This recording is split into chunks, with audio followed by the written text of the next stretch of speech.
भारतीय शेयर बाजार ने रच दिया है इतिहास। सेंसेक्स पहली बार ऐतिहासिक 60,000 अंकों के पार।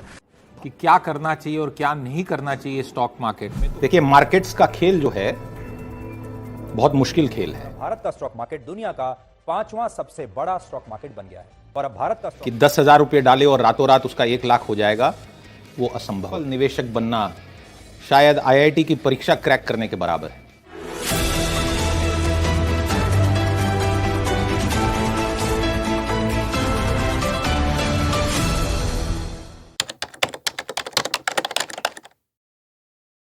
पैसा जो हर एक इंसान और देश की जरूरत, वो साल दर साल और सदी दर सदी अपना रंग और रूप बदल रहा है। पैसा यानी धन, जिसे हर कोई पाना चाहता है, चाहे वो भिखारी हो या फिर बिलियनर। यह पैसा ही तो था जिसने जंगलों में रहने वाले इंसानों को बड़ी इमारतों में रहने को मजबूर कर दिया। लेकिन इन पैसों में इतनी ताकत आई कहां से? लेकिन यह पैसा बना कैसे, कब बना और क्यों बना? आज के समय में पैसा सिर्फ एक कागज का टुकड़ा है। उसकी खुद में कोई वैल्यू नहीं है, लेकिन वह दूसरी चीज की कीमत को बताता है। लोग पैसा कमाने के लिए कड़ी मेहनत करते हैं और फिर उस पैसे का इस्तेमाल किसी और से अपनी मनचाही चीजें खरीदने के लिए करते हैं। वह व्यक्ति फिर उस पैसे का उपयोग किसी और से कुछ खरीदने के लिए करता है और यह दुनिया भर में चलता रहता है। आज के जमाने में पैसे कैशलेस और डिजिटल बन चुके हैं, लेकिन आपकी जेब में पड़ा कैश जो आपके पास नोट या सिक्के के रूप में मौजूद है, उसका अपना एक अतीत है। लेकिन यह सारा पैसा आया कहां से? आया पैसे की आश्चर्यजनक कहानी के बारे में जानने के लिए एक यात्रा पर चलते हैं और इन चीजों का पता लगाते हैं जिन्हें हम पहले कभी नहीं जानते थे। 15,000 BC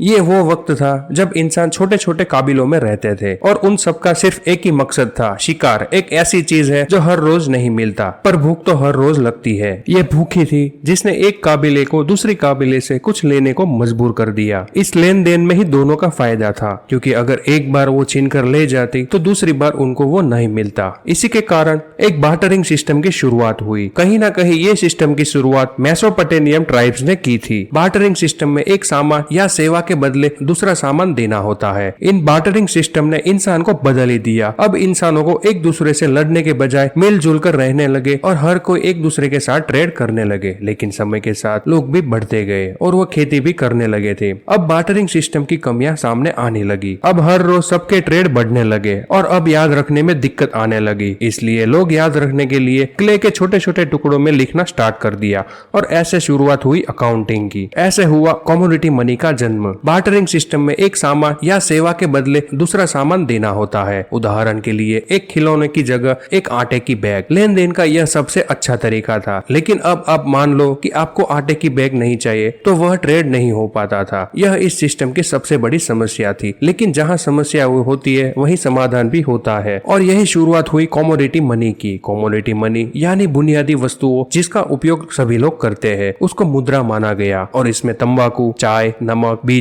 जैसी चीजें आती थी। लेकिन यह भी कामयाब नहीं हो पाई और ज्यादा समय पर पास रखने पर खराब होने लगती थी। अब 5000 BC में इनका भी तोड़ निकल आया था और सोने, चांदी, पित्तल और तांबे जैसी धातु के सिक्के बनाकर उनसे ट्रेड होने लगा। यहाँ पर जिस धातु का उपयोग किया जाता था वो आसानी से मिल जाती थी और इनके साथ काम करना भी आसान था। लेकिन जैसे जैसे समय बीतता गया वैसे वैसे ट्रेडिंग भी बढ़ने लगी थी और पूरे विश्व में लोग ट्रेडिंग करने लगे थे। जब सिक्के कम हो तो किसी को पता नहीं चलता था, लेकिन जब ज्यादा सिक्के हो तो इसकी कमी सामने आने लगी थी। जितने ज्यादा सिक्के उतना ज्यादा वजन और इसकी वजह से ट्रांसपोर्ट में बहुत समय लगता था और चोरी होने का भी खतरा बना रहता था। इतने ज्यादा सिक्के को गिना तो जा सकता है, लेकिन इसे गिने कौन? अब हमें ऐसी चीजें चाहिए थी जिसे ट्रेड करना, शिफ्ट या स्टोर करना और काउंट करना आसान हो। लेकिन मशहूर कहावत है कि everybody likes progress but nobody likes change. इसका मतलब है कि सब तरक्की तो करना चाहते हैं लेकिन बदलना कोई नहीं चाहता। साल 1279 में कुबला खान, जो कि था मंगोलियन चाइना का शहंशाह और जहांगीर खान का पोता, उसने बार्क ट्री से पेपर मनी बनाया। और जैसा कि पहले हमने बताया था कि लोग बदलाव पसंद नहीं करते, और वह करे भी क्यों? क्योंकि कुबला खान चमकते हीरो के बदले बस एक कागज का टुकड़ा देता था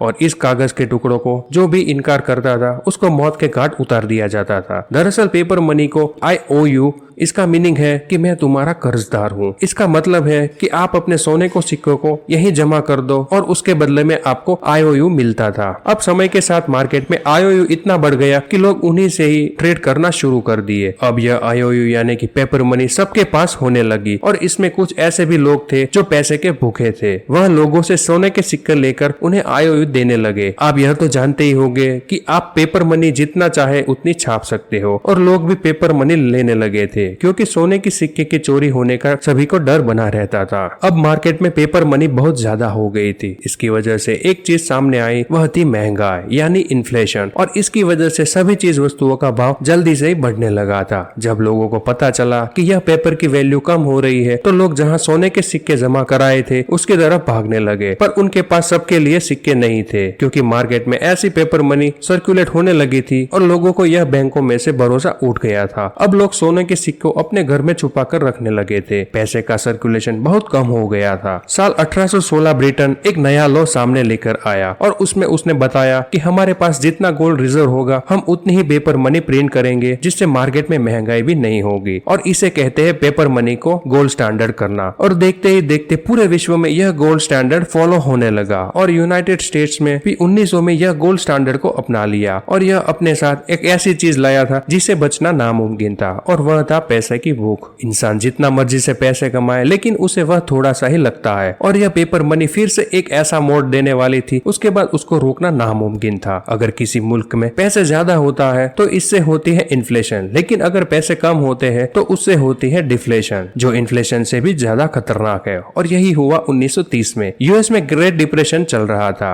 इसकी वजह से चीजों की कीमत कम थी और कंपनी इतना पैसा नहीं कमा रही थी, इसलिए लोगों की जॉब भी जाने लगी थी। और इसी का हल निकालते हुए अमेरिकन सरकार ने 1933 में यह गोल्ड स्टैंडर्ड को खत्म कर दिया, यानी कि डॉलर और गोल्ड का रिश्ता खत्म कर दिया। अब यह पेपर मनी यानी IOU एक कागज का टुकड़ा ही रह गई। अब बैंक के पास वह ताकत वापस आ गई थी। अब वह जितनी चाहती उतनी पेपर मनी छाप सकती थी और इस मनी को नाम दिया फियाट मनी। और अब ज्यादा पैसा होने से क्या होता है वह तो आपको मालूम है। इन्फ्लेशन और इसको कंट्रोल करने के लिए अमेरिकन सरकार ने सेंट्रल बैंक यानी FED को बनाया, जो यह निर्धारित करता है कि मुल्क में ना ही ज्यादा पैसे हो और ना ही कम, और अभी पूरी दुनिया में जितने भी मनी है चाहे वह इंडियन रुपीस हो और कोई भी, वह सभी फियाट करेंसी ही है। अगर यह करेंसी कागज का टुकड़ा है तो इसके इस्तेमाल में हम सब चीजें क्यों खरीदते हैं? तो इसका जवाब है भरोसा, क्योंकि हमें यकीन है कि इस कागज के टुकड़े के बदले में हमें कुछ मिलेगा। और आपकी बैंक, लॉकर और आपके घर में जो भी कुछ है वो सिर्फ एक कागज का टुकड़ा है, और उनके वैल्यू भी दिन ब दिन कम हो रहे हैं इन्फ्लेशन की वजह से। अब ये पेपर मनी ने हमारी काफी समस्या को आसान कर दिया था। आप इसे कहीं भी ले जा सकते थे और कहीं भी रख भी सकते थे और उसी आसानी से गिना भी जा सकता था। इस पेपर मनी को आसानी से ले तो जा सकते थे लेकिन उसमें समय लगता था, और तेजी से बदलती दुनिया में इस पेपर मनी को लेकर जो समस्या थी वह स्पीड, और इसी का सॉल्यूशन लेकर 1980 में लॉन्च हुई ई मनी यानी डिजिटल मनी, और लाखों करोड़ों की ट्रांजैक्शन सिर्फ कुछ ही सेकंड में होने लगी।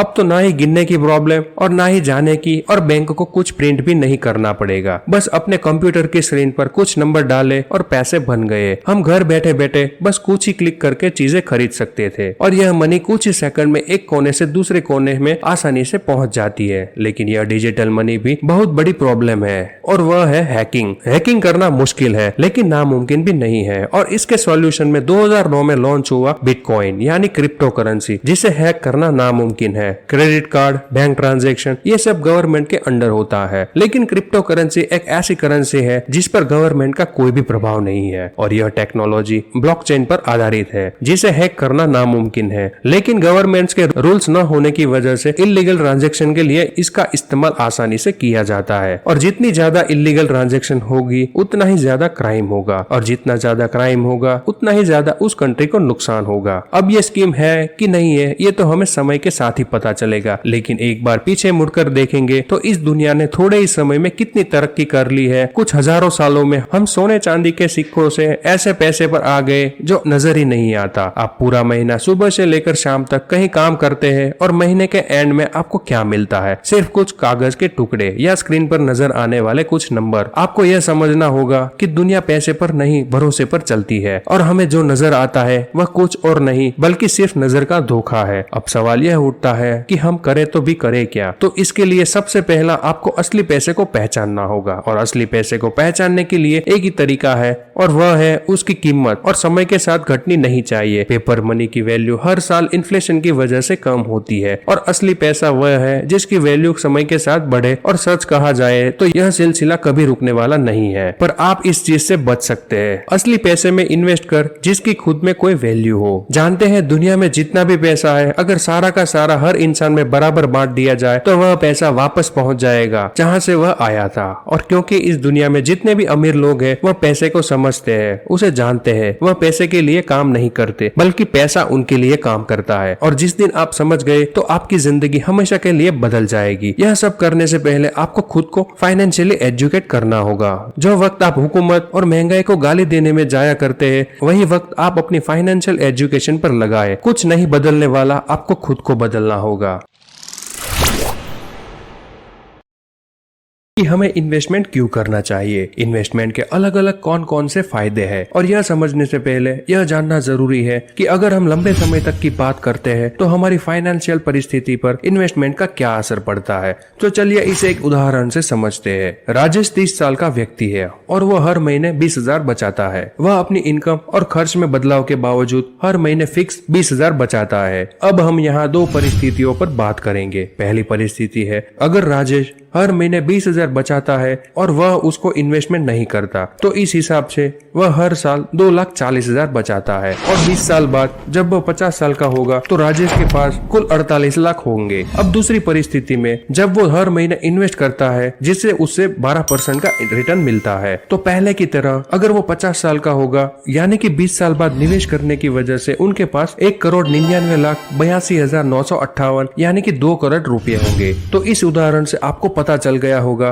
कि इन्वेस्टमेंट करके राजेश ने लगभग 1.5 करोड़ रुपए ज्यादा कमाए। ऊपर के उदाहरण से आपको पता चला होगा कि इन्वेस्टमेंट करके आप कैसे पैसे को कई गुना ज्यादा बढ़ा सकते हैं और यही इन्वेस्टमेंट का सबसे बड़ा फायदा है। असल में इन्वेस्टमेंट का सही कारण तो अपने पैसे को बढ़ाना ही है। आप अपने पैसे को बढ़ाकर अपनी फाइनेंशियल कंडीशन को मजबूत कर सकते हैं। उदाहरण के लिए आप हर महीने इन्वेस्ट करके अपनी पसंद की कार ले सकते हैं या फिर अपने बच्चों की शादी कर सकते हैं। अगर आप अपने पैसे को सही जगह इन्वेस्ट करते हैं तो आप अपने लक्ष्य को जल्दी पा सकते हैं। इन्वेस्टमेंट करने का कारण सिर्फ पैसा बढ़ाना नहीं है, वास्तव में इन्वेस्टमेंट करने से और भी बड़े फायदे होते हैं। तो चलिए इसके बारे में बात करते हैं। पहला फायदा है अपनी रिटायरमेंट के लिए। अगर आप जिंदगी भर मेहनत करोगे तो इसका क्या फायदा, क्योंकि रिटायरमेंट के बाद की जीवन शैली आर्थिक रूप से सुरक्षित नहीं है। लेकिन अगर आप भी रिटायरमेंट के बाद अपने जीवन को आर्थिक रूप से सुरक्षित करना चाहते हैं तो अभी से प्लान करना बहुत जरूरी है। आपको सही जगह पर इन्वेस्टमेंट करना बहुत ही जरूरी है। राजेश की तरह सही इन्वेस्टमेंट प्लान के साथ आप अपने पैसे को रिटायर होने तक अच्छी तरह बढ़ा सकते हैं और इसके साथ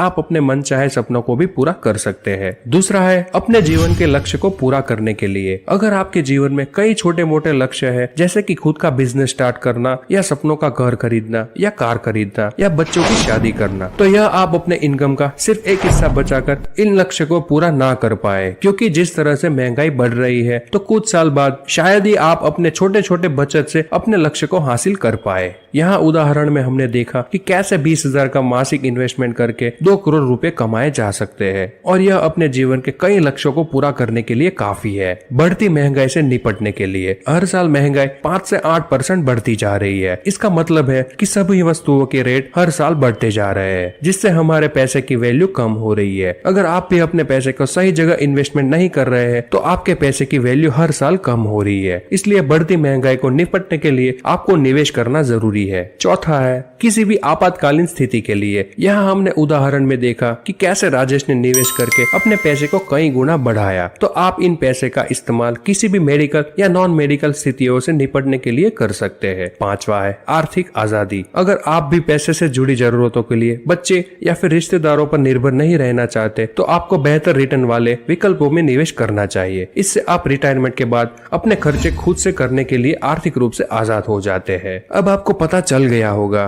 कि निवेश करना क्यों जरूरी है।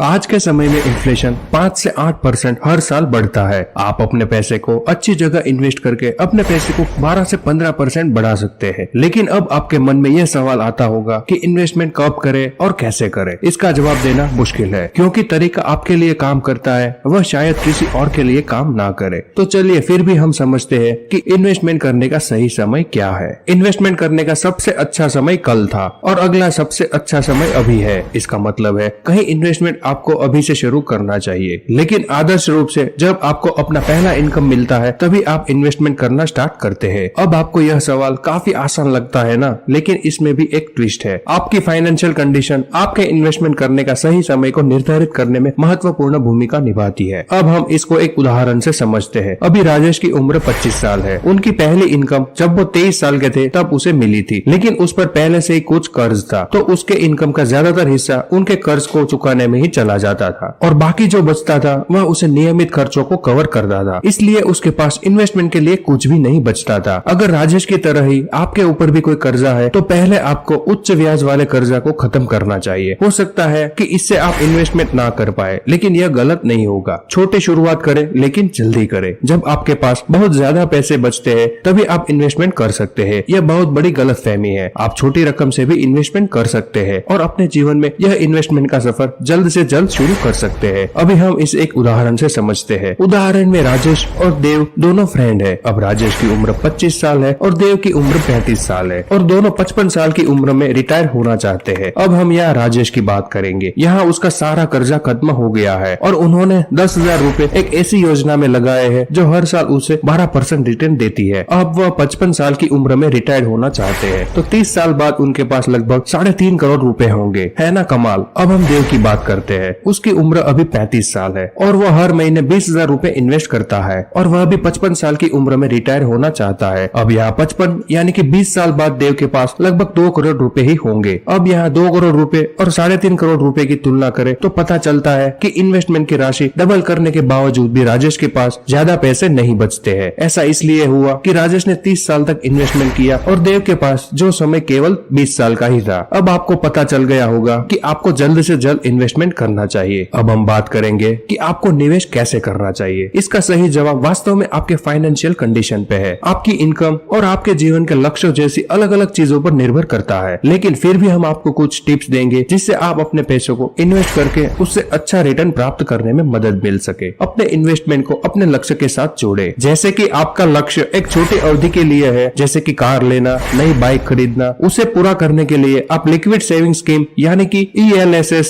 जैसे शॉर्ट टर्म प्लान में इन्वेस्ट करना बेहतर विकल्प है। और अगर आपका लक्ष्य लॉन्ग टर्म के लिए है, जैसे कि बच्चे की शिक्षा या शादी, फिर यह लक्ष्य पूरा करने के लिए आपको लॉन्ग टर्म प्लान में इन्वेस्ट करना सही होगा। रिस्क उठाने की क्षमता के अनुसार इन्वेस्ट करें। हर इंसान के रिस्क लेने की क्षमता अलग अलग होती है और यह आपकी उम्र, फाइनेंशियल कंडीशन और अन्य कारणों पर डिपेंड करती है। मार्केट में बहुत सारे ऑनलाइन कैलकुलेटर है जिसकी मदद से आप अपने रिस्क प्रोफाइल को अच्छी तरह समझ सकते हैं। अगर आपको रिस्क लेना बिल्कुल भी पसंद नहीं है तो सरकार द्वारा चलाए जाने वाली स्कीम में या फिर फिक्स डिपॉजिट या फिर गवर्नमेंट बॉन्ड्स में इन्वेस्ट कर सकते हैं। और अगर आप कुछ रिस्क ले सकते हैं तो फिर आप म्यूचुअल फंड में, स्टॉक मार्केट में या फिर कमोडिटीज में इन्वेस्ट कर सकते हैं और यह आपके रिस्क उठाने की क्षमता पर डिपेंड करेगा। अपने इन्वेस्टमेंट पोर्टफोलियो में विविधता लाइए। आपको कभी भी एक ऑप्शन पर इन्वेस्ट नहीं करना चाहिए, क्योंकि यह ऑप्शन अच्छा प्रदर्शन नहीं करता तो संभावना है कि आप अपनी पूरी पूंजी को खो सकते हैं। इसलिए आपको अपने पोर्टफोलियो में अलग अलग जगह और स्कीम में इन्वेस्ट करना चाहिए ताकि आप पैसे खोने की संभावना को कम कर सके। उदाहरण के लिए अगर आप स्टॉक मार्केट में इन्वेस्ट कर रहे हैं तो आप बैंकिंग में, स्वास्थ्य सेवा में, यात्रा और पर्यटन वाले बिजनेस में और FMCG जैसे उद्योगों के शेयरों में इन्वेस्ट कर सकते हैं, जिससे आपकी इन्वेस्टमेंट पूंजी को खोने की संभावना कम हो जाती है। तो अब आपको पता चल गया होगा कि आपको इन्वेस्टमेंट कैसे और कब करना चाहिए। लेकिन अभी आपके मन में यह सवाल होगा कि आपको अपने पैसे को कहाँ इन्वेस्ट करना चाहिए। हमें निवेश कहाँ करना चाहिए। तो चलिए इससे हम एक उदाहरण से समझते हैं। राजू और मेहुल दोनों एक ही कंपनी में काम करते हैं। यह दोनों की सैलरी 50,000 है। अब यहाँ राजू और मेहुल हर महीने 20,000 रुपए बचाते हैं, जबकि राजू वह 20,000 रुपए को हर महीने निवेश करता है और मेहुल यह 20,000 को अपने पास ही रखता है और उसे कहीं भी निवेश नहीं करता। अभी राजू और मेहुल की उम्र 20 साल है। अब समय बीता है और राजू और मेहुल की उम्र 50 साल की हो जाती है। अब राजू यहाँ हर महीने 20,000 इन्वेस्ट करता था और उसे 12% 5% एनुअली रिटर्न मिलता था। इसलिए अभी मेहुल के पास लगभग 7 करोड़ रुपए होंगे, जबकि मेहुल भी हर महीने 20,000 बचाता था, लेकिन उसे कहीं भी निवेश नहीं करता था। इसलिए यहाँ मेहुल के पास सिर्फ 72 लाख रुपए ही होंगे। अब मेहुल ने राजू से पूछा कि हम दोनों हर महीने 20,000 बचाते थे, फिर भी मेरे पास सिर्फ 72 लाख रुपए है और तुम्हारे पास लगभग 7 करोड़ रुपए है, तो यह कैसे पॉसिबल हुआ? तुम क्या करते थे कि तुम्हारे पास इतने सारे रुपए है? अब यहाँ राजू कहता है कि मैं जो हर महीने 20,000 बचाता था उसे मैं इन्वेस्ट करता था, जिससे मुझे 12% एनुअली रिटर्न मिलता था। अब मेहुल राजू से कहता है कि क्या तुम मुझे अब बता सकते हो कि हमें कहाँ इन्वेस्ट करना चाहिए जहाँ से हमें अच्छा रिटर्न मिले? तब राजू कहता है कि हमें रिटर्न और रिस्क के हिसाब से अलग अलग कैटेगरी में इन्वेस्ट करना चाहिए। इस कैटेगरी को हम एसेट क्लास कहते हैं। तो कुछ जाने माने एसेट क्लास के नाम इस प्रकार से है। पहला है फिक्स इनकम, दूसरा इक्विटी, तीसरा रियल एस्टेट और चौथा है कमोडिटीज। तो चलिए इसको वन बाय वन समझते हैं। नंबर 1 पे है फिक्स इनकम। इन्वेस्टमेंट में यह विकल्प सबसे सुरक्षित है। यहाँ आपको इन्वेस्ट करे हुए पैसे पर ब्याज के तौर पर रिटर्न मिलता है। यह ब्याज आपको सालाना 6 महीने या फिर 3 महीने में मिल सकता है। यह इन्वेस्टमेंट का मैच्योरिटी पीरियड खत्म होने के बाद आपको पूंजी वापस दी जाती है। फिक्स्ड इनकम इन्वेस्टमेंट के विकल्प इस प्रकार से है। बैंक फिक्स डिपॉजिट, सरकारी बॉन्ड्स जिसे सरकार जारी करती है, सरकारी कंपनियों के bond, corporate bond. Generally fix income का रिटर्न 7 से 11% के बीच में होता है। दूसरा है इक्विटी। इक्विटी में इन्वेस्टमेंट का मतलब है कि शेयर बाजार में लिस्ट हुई कंपनियों के शेयर खरीदना। शेयर की खरीद और बिक्री स्टॉक एक्सचेंज जैसे बॉम्बे स्टॉक एक्सचेंज और नेशनल स्टॉक एक्सचेंज पर होती है। जब आप इक्विटी में इन्वेस्ट करते हो तो आपको जो रिटर्न मिलता है वो काफी आकर्षक होता है। भारतीय स्टॉक मार्केट का रिटर्न पिछले 15 सालों में 14 से 15% CAGR के आसपास रहा है। कई जाने मानी कंपनियों ने लंबे समय तक 14 से 15% CAGR तक की कमाई करवाई है, लेकिन ऐसी कंपनियों को ढूंढना काफी मेहनत का काम है। इसके लिए आपको कुशलता, मेहनत और सब्र की सख्त जरूरत होती है। अगर आप इक्विटी में 1 साल से ज्यादा की अवधि के लिए इन्वेस्ट करना चाहते हैं तो 1 लाख के मुनाफे तक आपको कोई भी टैक्स पे नहीं करना पड़ता। 1 लाख के ऊपर की कमाई पर आपको 10% टैक्स लगता है। तीसरा है रियल एस्टेट। रियल एस्टेट के तहत आप मकान, दुकान या जमीन में इन्वेस्ट कर सकते हैं। इसमें 2 तरह से कमाई होती है। एक में रेंट या किराए के रूप में होती है और दूसरी कमाई प्रॉपर्टी की कीमत बढ़ोतरी से होती है। इस प्रकार के इन्वेस्टमेंट में रिटर्न के लिए बहुत वक्त लगता है और साथ ही इन्वेस्टमेंट के लिए काफी बड़ी रकम की भी जरूरत पड़ती है। चौथा है कमोडिटी। कमोडिटी यानी सोना और चांदी का इन्वेस्टमेंट एक जाना माना विकल्प है। इस प्रकार के इन्वेस्टमेंट से लगभग 8% CAGR तक का रिटर्न मिलता है। इनमें निवेश आप गहने खरीद कर या फिर ETF के जरिए कर सकते हैं। अब आपको पता चल गया होगा कि आपको कहाँ इन्वेस्टमेंट करना चाहिए, लेकिन जब आप निवेश करते हैं तो ये बात ध्यान रखना जरूरी है कि सारा निवेश एक एसेट क्लास में ना हो। इन्वेस्टमेंट को अलग अलग एसेट क्लास में बांटना बहुत जरूरी है। इस प्रक्रिया को हम एसेट एलोकेशन कहते हैं। अगर आपकी उम्र 20 से 25 साल की है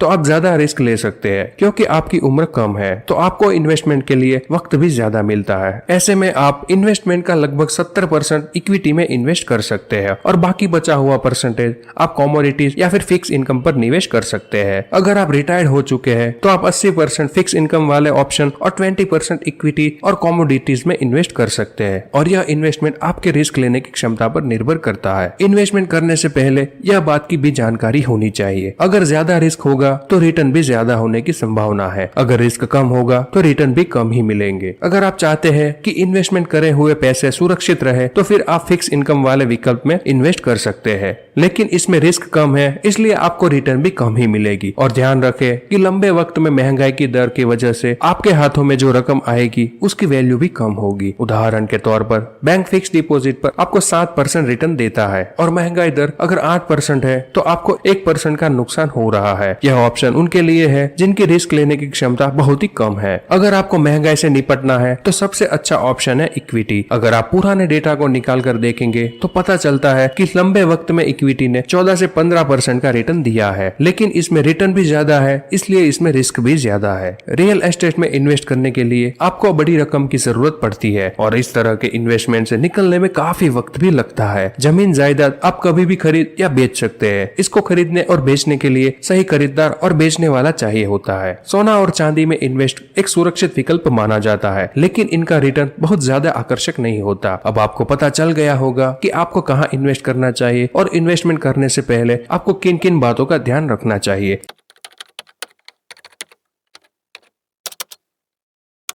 कि कंपनियां आईपीओ क्यों लाती है, लेकिन इससे पहले आपको कुछ टॉपिक समझने होंगे और जानना होगा कि जैसे कि कंपनी की शुरुआत कैसे करते हैं। तो चलिए इसे हम एक उदाहरण से समझते हैं। मान लीजिए कि राजू एक बिजनेसमैन है। राजू के पास बहुत बड़ा बिजनेस आइडिया है। वह बिजनेस एक ऑर्गेनिक कॉटन शर्ट बनाकर बेचने का, और इस शर्ट की डिजाइन सबसे अलग होगी और इसे बनाने में वह बढ़िया क्वालिटी का कॉटन इस्तेमाल करेगा। अब राजू को यकीन है कि उसका यह बिजनेस सफल होगा और वह इस आइडिया को बिजनेस में बदलने के लिए बहुत उत्साहित है। लेकिन अब राजू के मन में यह सवाल आया कि बिजनेस स्टार्ट करने के लिए पैसे कहां से लाए। अब राजू को तो बिजनेस चलाने का भी अनुभव नहीं है। ऐसे में ऐसे इंसान को ढूंढना बहुत ही मुश्किल है जो उसके आइडिया पर पैसे लगाए। अब राजू सोचता है कि वह अपने परिवार, रिश्तेदार या फिर दोस्त से पैसे लेगा, या फिर वह बैंक में लोन के लिए अर्जी भी दे सकता है। लेकिन इस पड़ाव में उसे यह ऑप्शन अच्छा नहीं लगा, इसलिए उन्होंने अपने दोस्त पिंटू को इस बिजनेस में इन्वेस्ट करने के लिए मना लिया। अब यहाँ पिंटू बिजनेस शुरू होने से पहले ही पैसे लगा रहा है, यानी कि वह बिजनेस पर दांव लगा रहा है, इसलिए उसे एंजल इन्वेस्टर कहा जाएगा। यहाँ पर एंजल इन्वेस्टर पैसे कर्ज के लिए नहीं बल्कि कारोबार में इन्वेस्ट करते हैं। अब यहाँ पिंटू ने 1 करोड़ रुपए बिजनेस में इन्वेस्ट की है और यह 1 करोड़ रुपए को सीड फंड कहा जाता है और इस फंड को यानी कि पैसे को इनिशियल शेयर कैपिटल के नाम से जाना जाता है। अब यहाँ निवेश के बदले में दोनों भागीदारों को शेयर सर्टिफिकेट इश्यू किए जाते हैं जो दर्शाता है कि यह दोनों कंपनी के मालिक है। अब यहाँ कंपनी के पास 1 करोड़ रुपीज है, यानी कि यह उनका एसेट है और कंपनी की वैल्यू भी अभी 1 करोड़ रुपए ही है। इसे कंपनी की वैल्यूएशन कहते हैं। अब शेयर को इश्यू करना बहुत ही आसान है। कंपनी ये मानती है कि हर शेयर की कीमत ₹10 होगी, क्योंकि 1 करोड़ का शेयर कैपिटल है तो 10 लाख शेयर हो गए और शेयर की कीमत ₹10 होगी। यहाँ पर जो शेयर की कीमत 10 रुपए है उसे शेयर की फेस वैल्यू कहा जाता है। फेस वैल्यू जरूरी नहीं है कि 10 रुपए ही हो, ये कम या ज्यादा हो सकती है। अगर फेस वैल्यू 5 है तो शेयर की संख्या 20 लाख होगी। अब ऊपर जो 10 लाख शेयर इश्यू किए गए हैं उसे कंपनी की ऑथोराइज शेयर कहा जाता है। इनमें से कुछ हिस्सा पिंटू और राजू को बांटा जाता है। साथ ही में भविष्य को ध्यान में रखते हुए कुछ शेयर कंपनी अपने पास ही रखती है। अब मान ले कि राजू ने अपने पास 40% से ज्यादा रखे और एंजल इन्वेस्टर ने 10% शेयर अपने पास रखे। कंपनी के पास 50% शेयर रखे गए। जो शेयर प्रमोटर और एंजल इन्वेस्टर को मिले उसे इश्यूड शेयर कहते हैं। अब यहाँ कंपनी के शेयर होल्डिंग पैटर्न इस प्रकार से है। यहाँ प्रमोटर राजू के पास 40% होल्डिंग यानी कि उसके पास शेयर की संख्या 4 लाख है और एंजल इन्वेस्टर पिंटू के पास होल्डिंग 10% है, यानी कि उनके पास 1 लाख शेयर होंगे। अब यहाँ बाकी बचे हुए 50% शेयर कंपनी के पास है। ये ऑथोराइज शेयर है, इसे कंपनी के साथ भी अलॉट नहीं किए गए हैं। अब यहाँ राजू बिजनेस स्टार्ट करता है। वह एक छोटा सा मैन्युफैक्चरिंग यूनिट और सिर्फ एक रिटेल स्टोर खोलता है। अब यहाँ राजू की मेहनत रंग लाती है और दूसरे साल के अंत तक कंपनी की इनकम उनके खर्च के बराबर हो जाती है। इसका मतलब है कि कंपनी ब्रेक इवन कर रही है। अब राजू के पास बिजनेस करने का भी अनुभव है और आत्मविश्वास भी। अब प्रमोटर राजू ने अपने बिजनेस को और फैलाना चाहता है। वह एक और मैन्युफैक्चरिंग यूनिट और कुछ नए रिटेल स्टोर खोलना चाहते हैं। अब उसने एक इन्वेस्टर से बात की जो कंपनी पे 20% हिस्सेदारी के बदले 5 करोड़ देने को तैयार हो गया है। ऐसे इन्वेस्टर जो कारोबार के शुरुआती सालों में ऐसे इन्वेस्ट करते हैं उन्हें वेंचर कैपिटलिस्ट कहा जाता है और कंपनी के जो इस फेज में पैसे मिलते हैं उसे सीरीज ए फंडिंग कहते हैं। अब कंपनी 20% शेयर वीसी यानी वेंचर कैपिटलिस्ट को अलोकेट कर देती है। यहाँ पर प्रमोटर राजू के पास 40% होल्डिंग है, एंजल इन्वेस्टर पिंटू के पास 10% होल्डिंग है और वीसी के पास 20% होल्डिंग है। अभी भी कंपनी के पास 30% शेयर बचे हुए हैं। अब यहाँ कारोबार में वीसी के पैसे आने के बाद एक नई चीज हो रही है। अब यहाँ वीसी ने परसेंटेज हिस्सेदारी के बदले 5 करोड़ देकर कंपनी की वैल्यूएशन 25 करोड़ कर दी है, जो कि शुरुआत में 1 करोड़ के वैल्यूएशन से 25 गुना ज्यादा है। एक अच्छा बिजनेस प्लान और अच्छी आमदनी का फायदा कारोबार को ऐसे ही मिलता है और कंपनी की वैल्यूएशन बढ़ने के साथ शुरुआती इन्वेस्टर के पैसे पर भी असर पड़ता है, जो इस प्रकार से है। प्रमोटर राजू के पास शुरुआती शेयर होल्डिंग 40% थी, यानी कि शुरुआती वैल्यूएशन 40 लाख थी, जो वीसी के आने के बाद 10 करोड़ हो गई है, जो शुरुआती वैल्यूएशन से 25 गुना ज्यादा है। और एंजल पिंटू के पास 10% होल्डिंग थी और उसके शुरुआती वैल्यूएशन 10 लाख थी, जो अब वीसी के आने के बाद उसका वैल्यू 2.5 करोड़ हो गई है। इस तरह बिजनेसमैन पैसे कमाते हैं। अब राजू को पूंजी मिलने के बाद वो एक नया मैन्युफैक्चरिंग यूनिट और एक और रिटेल आउटलेट खोलता है। सब कुछ बढ़िया चल रहा होता है और इसमें आमदनी भी अच्छी हो रही होती है और कंपनी का मुनाफा भी बढ़ रहा है। अब ऐसे ही 3 साल और बीत गए और कंपनी सफलता के नए आयाम छू रही है और कंपनी कुछ और शहरों में रिटेल आउटलेट ओपन करना चाहती है। तो जाहिर सी बात है इसके लिए उनको मैन्युफैक्चरिंग यूनिट की भी बढ़ोतरी करनी पड़ेगी और नए लोगों को भी भर्ती करना पड़ेगा। इस तरह के खर्च जो अपने बिजनेस को बढ़ाने और बेहतर बनाने के लिए किए जाते हैं उसे कैपिटल एक्सपेंडिचर या कैपेक्स कहा जाता है। अब कंपनी को यह लगता है कि इस काम के लिए उन्हें 1 करोड़ करोड़ रुपए की जरूरत होगी। अब सवाल उठता है कि कंपनी जरूरत को पूरा कैसे करे। अब कंपनी के सामने पूंजी जोड़ने के लिए यही ऑप्शन है। नंबर 1, कंपनी के पिछले कुछ सालों में जो मुनाफा किया है उसको इन्वेस्ट करके इस पूंजी को जोड़ा जाए। इसे इंटरनल एक्यूरल या आंतरिक स्रोतों से पैसे जुटाना कहते हैं। दूसरा ऑप्शन, कंपनी दूसरे वीसी के पास जा सकती है और वीसी से फंडिंग मांग सकती है। इसके लिए उसे वीसी को कुछ शेयर देने होंगे। इसे सीरीज बी फंडिंग कहा जाता है। तीसरा ऑप्शन है, अब कंपनी किसी बैंक के पास जाकर कर्ज मांगती है, क्योंकि कंपनी का कारोबार अच्छा चल रहा होता है, इसलिए कर्ज मिलने में भी मुश्किल ही नहीं होगी। कंपनी ने ऊपर के तीनों रास्ते अपनाए और उन्होंने आंतरिक स्रोतों से 10 करोड़, सीरीज बी में 10% इक्विटी देकर 5 करोड़ और बैंक से 10 करोड़ का कर्ज लिया है। अब यहाँ वीसी से 10% इक्विटी के बदले 5 करोड़ मिलने पर कंपनी की वैल्यूएशन 50 करोड़ हो गई है। कंपनी के पास 20% शेयर बचे हुए हैं जो किसी को भी अलॉट नहीं किए गए हैं। इन शेयरों की कीमत अभी भी 10 करोड़ रुपए ही है। कुछ साल बीतते हैं और कंपनी की सफलता की नई ऊंचाई पर पहुंच जाती है। यह सफलता के साथ वो 8 साल पुरानी और 50 करोड़ की कंपनी बन जाती है। अब कंपनी अपना कारोबार पूरे वर्ल्ड में फैलाना चाहती है और कंपनी डिजाइनर कॉस्मेटिक और परफ्यूम्स भी बेचना चाहती है। इस नए काम के लिए कंपनी को 30 करोड़ रुपए की जरूरत दिखती है। अब यहाँ कंपनी कर्ज लेना नहीं चाहती, क्योंकि ब्याज भरने पर उनका मुनाफा भी घटेगा। अब कंपनी वीसी को कुछ शेयर देकर सीरीज से फंडिंग लेना चाहती है, लेकिन वह किसी नॉर्मल या आम वीसी के पास नहीं जा सकते, क्योंकि वीसी से कुछ करोड़ रुपए ही मिल पाते हैं। अब कंपनी को एक प्राइवेट इक्विटी इन्वेस्टर के पास जाना पड़ेगा। पी इन्वेस्टर काफी जानकार होते हैं, उनका एक लंबा चौड़ा अनुभव होता है। वह बड़ी रकम इन्वेस्ट करते हैं और साथ ही कंपनी के बोर्ड में अपने लोग बैठा देते हैं, जिससे कंपनी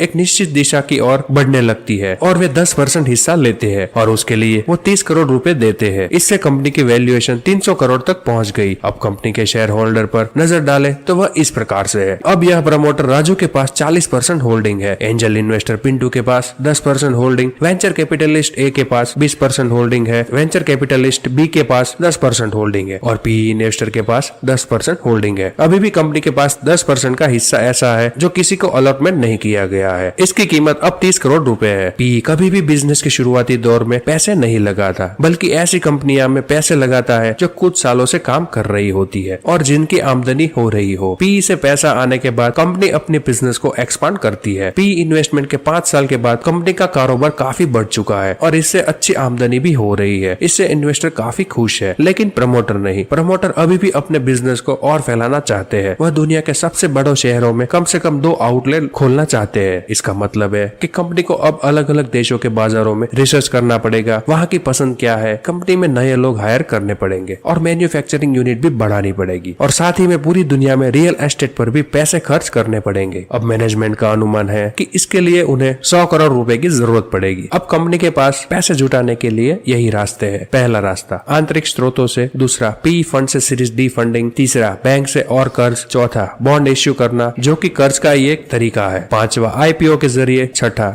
या फिर ऊपर के सभी रास्तों का मिश्रण। अब यह कंपनी आईपीओ से पैसे जुटाने का फैसला करती है। यह आईपीओ का मतलब होता है कि वह अपने शेयर को आम जनता में बेचती है। आईपीओ यानी कि कंपनी अपने शेयर को पब्लिक में पहली बार बेच रही होती है, इसलिए इन्हें इनिशियल पब्लिक ऑफर यानी आईपीओ कहते हैं। अब यहाँ आपके मन में कुछ सवाल उठे होंगे, जो कि सवाल उठना लाजमी है। नंबर 1, कंपनी ने आईपीओ लाने का फैसला क्यों किया? दूसरा, कंपनी ने पहले सीरीज ए, बी और सी के समय आईपीओ का रास्ता क्यों नहीं चुना? तीसरा, आईपीओ आने के बाद मौजूदा शेयर होल्डर का क्या होगा? चौथा, पब्लिक आईपीओ में पैसे लगाने से पहले क्या देखती है? पांचवा, आईपीओ की प्रक्रिया कैसे होती है? छठा, आईपीओ में कौन सी फाइनेंशियल इंटरमीडिएट्स काम करती है?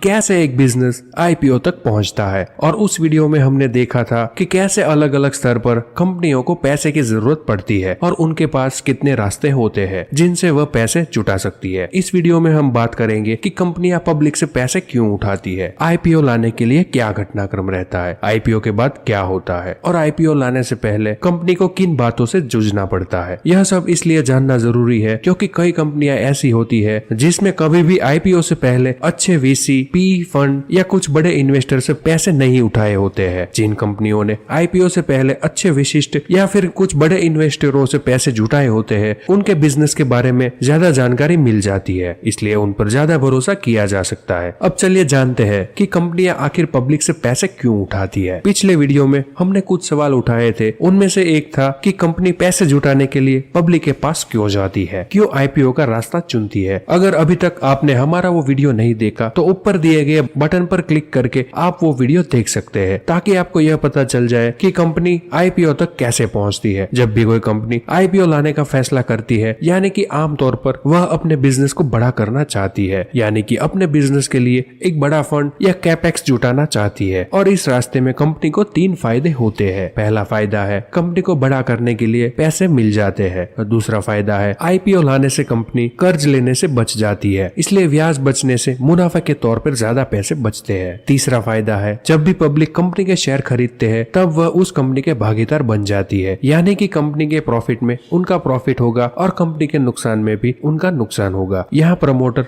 अपना रिस्क बहुत सारे लोगों में बांटने में कामयाब हो जाते हैं। इसके अलावा आईपीओ के जरिए पैसे जुटाने के कई और भी फायदे हैं, जैसे कि कंपनी के शुरुआती निवेशक को अपने पैसे को निकालने का मौका मिल जाता है। जब आईपीओ के बाद कंपनी लिस्ट हो जाती है तो उस शेयर को कोई भी खरीद और बेच सकता है, इसलिए जो शुरुआती निवेशक होते हैं जैसे कि angel investor, venture capitalist, PE fund जैसे तमाम लोगों को बेचने का रास्ता मिल जाता है और वो अपना पैसा निकाल सकते हैं। दूसरा फायदा कंपनी के कर्मचारियों को भी होता है। कंपनी में पहले से काम कर रहे कर्मचारियों को कुछ शेयर अलॉट किए जाते हैं। जब भी कंपनी अपने कर्मचारियों को शेयर देती है तो उसे एम्प्लॉयज स्टॉक ऑप्शन कहा जाता है। कर्मचारियों को शेयर डिस्काउंट पर दिए जाते हैं। जब भी कंपनियों के शेयर आईपीओ के बाद लिस्ट होते हैं तो कर्मचारियों को शेयर के भाव बढ़ने से फायदा होता है। और तीसरा फायदा यह है कि कंपनी का नाम भी बढ़ता है, क्योंकि पब्लिक लिस्टिंग के बाद कंपनी का बड़ा नाम हो जाता है, क्योंकि उस कंपनी में पब्लिक की भागीदारी होती है और लोग उसे खरीद और बेच सकते हैं। इसलिए वो लोग कंपनी के बारे में ज्यादा जानने और समझने लगते हैं। यही रीजन है कि वह कंपनी से आईपीओ लाने का फैसला करती है। जब भी कंपनी अच्छा बिजनेस करती है तो उस शेयर के भाव बढ़ते हैं। इस तरह सभी निवेशक अपना प्रॉफिट बुक कर सकते हैं। मर्चेंट बैंकर आईपीओ लाने का फैसला करने के बाद कंपनी को कई काम करने होते हैं जिससे उसे ज्यादा से ज्यादा पैसा मिल सके। इनमें से सबसे बड़ा काम है मर्चेंट बैंकर की नियुक्ति करना। यहाँ इस मर्चेंट बैंकर को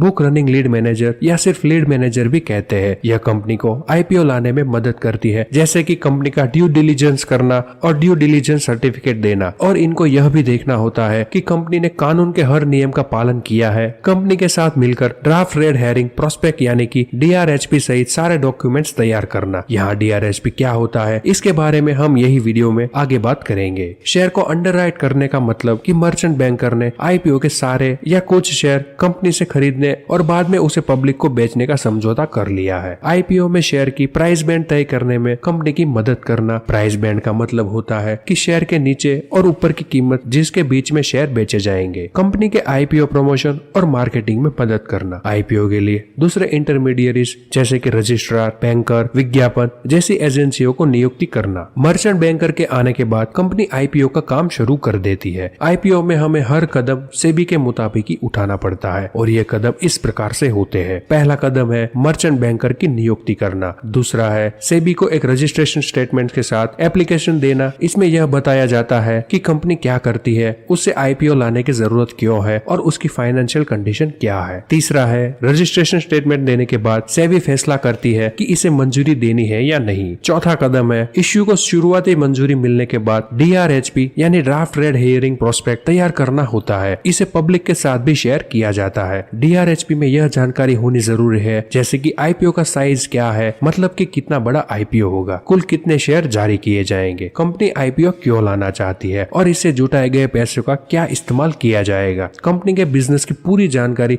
बिजनेस मॉडल और खर्चे, सभी फाइनेंशियल कागजात, मैनेजमेंट का नजरिया कि आने वाले समय में कंपनी का कारोबार कैसे रहने वाला है, बिजनेस से जुड़े सभी रिस्क, मैनेजमेंट से जुड़ी सभी जानकारी। ये सभी जानकारी डीआरएचपी में होती है। ये सभी प्रोसेस पूरे होने के बाद आईपीओ से जुड़े विज्ञापन जारी किए जाते हैं, जिससे लोगों को आईपीओ के बारे में पता चल सके। इसी काम को रोड शो भी कहते हैं। इसके बाद कंपनी को प्राइस बैंड तय करना होता है। रोड शो पूरा होने के बाद और प्राइस बैंड तय होने के बाद कंपनी को कुछ दिनों के लिए शेयर का सब्सक्रिप्शन खोलना होता है, जिससे कि लोग आईपीओ में पैसा लगा सके। उदाहरण के लिए मान लीजिए कि कंपनी का प्राइस 100 से 120 का है, तो बुक बिल्डिंग से यह पता चल जाएगा कि लोग किस कीमत पर पैसे लगा रहे हैं और कौन सी कीमत उस कंपनी के लिए सही है। यह सारी जानकारी जमा करना ही बुक बिल्डिंग कहा जाता है। इससे सही कीमत का अंदाजा लगाया जाता है। बुक बिल्डिंग पूरा होने के बाद शेयर की लिस्टिंग कीमत तय की जाती है। यह आमतौर पर यह कीमत होती है जिस पर सबसे ज्यादा एप्लीकेशन आई हो। लिस्टिंग डे के दिन पर कंपनी का शेयर एक्सचेंज पर लिस्ट होता है और लिस्टिंग की कीमत उस दिन शेयर की मांग और सप्लाई के आधार पर तय होती है। इसके बाद शेयर अपना कट ऑफ प्राइस से प्रीमियम या डिस्काउंट पर लिस्ट होता है। अब आपको आईपीओ के प्रोसेस के बारे में पता चल गया होगा। अब हम बात करेंगे कि आईपीओ के बाद क्या होता है। जब तक आईपीओ या इश्यू खुला रहता है तब तक इन्वेस्टर आईपीओ का प्राइस बैंड के भीतर अपनी पसंदगी की कीमत पर शेयर की बोली लगा सकते हैं या फिर उसे बीट कर सकते हैं। तब तक इसे प्राइमरी मार्केट कहते हैं। लेकिन जैसे ही शेयर एक्सचेंज पर लिस्ट हो जाता है तो कोई भी उसे खरीद या बेच सकता है। इसे सेकेंडरी मार्केट कहते हैं। इसके बाद शेयर की खरीद बिक्री रोजाना होने लगती है। इस तरह आईपीओ का पूरा प्रोसेस रहता है। अब हम आईपीओ से जुड़े कुछ खास शब्दों के बारे में जानेंगे। पहला है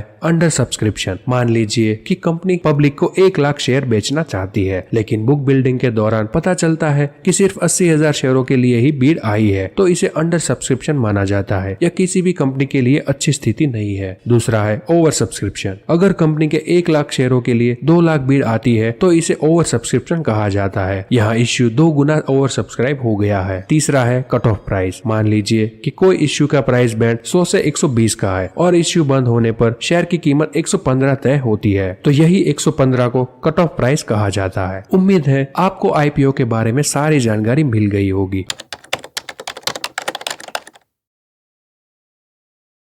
स्टॉक मार्केट को शेयर मार्केट भी कहा जाता है। स्टॉक मार्केट यह शब्द सुनते ही बहुत से लोगों के मन में यह सवाल आता है कि आखिर ये स्टॉक होता क्या है, इसमें कैसे इन्वेस्ट कर सकते हैं, क्या स्टॉक मार्केट एक जुआ है, अगर इसमें इन्वेस्ट किया तो पैसे डूब जाएंगे, स्टॉक मार्केट अच्छा है या बुरा। स्टॉक मार्केट बहुत रिस्की है। अगर मान लो आपको गाड़ी चलाना नहीं आता है तो आपका एक्सीडेंट होने का रिस्क बढ़ जाता है, लेकिन अगर आप गाड़ी को अच्छी तरह चलाना जानते हैं तो आपका एक्सीडेंट होने का रिस्क बहुत ही कम हो जाता है। वैसे ही स्टॉक मार्केट का है। अगर आपको स्टॉक मार्केट के बारे में जानकारी होती है तो आपका लॉस होने का रिस्क कम हो जाता है। कई लोग कहते हैं कि स्टॉक मार्केट एक जुआ है, तो इसका जवाब यह है कि अगर आपको स्टॉक मार्केट के बारे में कुछ भी नहीं पता है और आप इसमें इन्वेस्ट किए जा रहे हो तो ये आपके लिए जुआ ही है। अगर आपको स्टॉक मार्केट के बारे में सब कुछ पता है, जैसे कि कहां और कैसे रिसर्च करें, उसमें पैसे कैसे लगाए, कौन सी कंपनी अच्छी है, तो यह आपके लिए एक इन्वेस्टमेंट का ऑप्शन हो सकता है। इस वीडियो में हम आपको स्टॉक मार्केट के बारे में कंप्लीट जानकारी देंगे। अगर आप वैल्यू इन्वेस्टिंग और मनी साइकोलॉजी के बारे में जानना चाहते हैं तो आप हमारे चैनल को सब्सक्राइब करें ताकि इसके रिलेटेड वीडियो आपको मिलती रहे। चलिए अब स्टार्ट करते हैं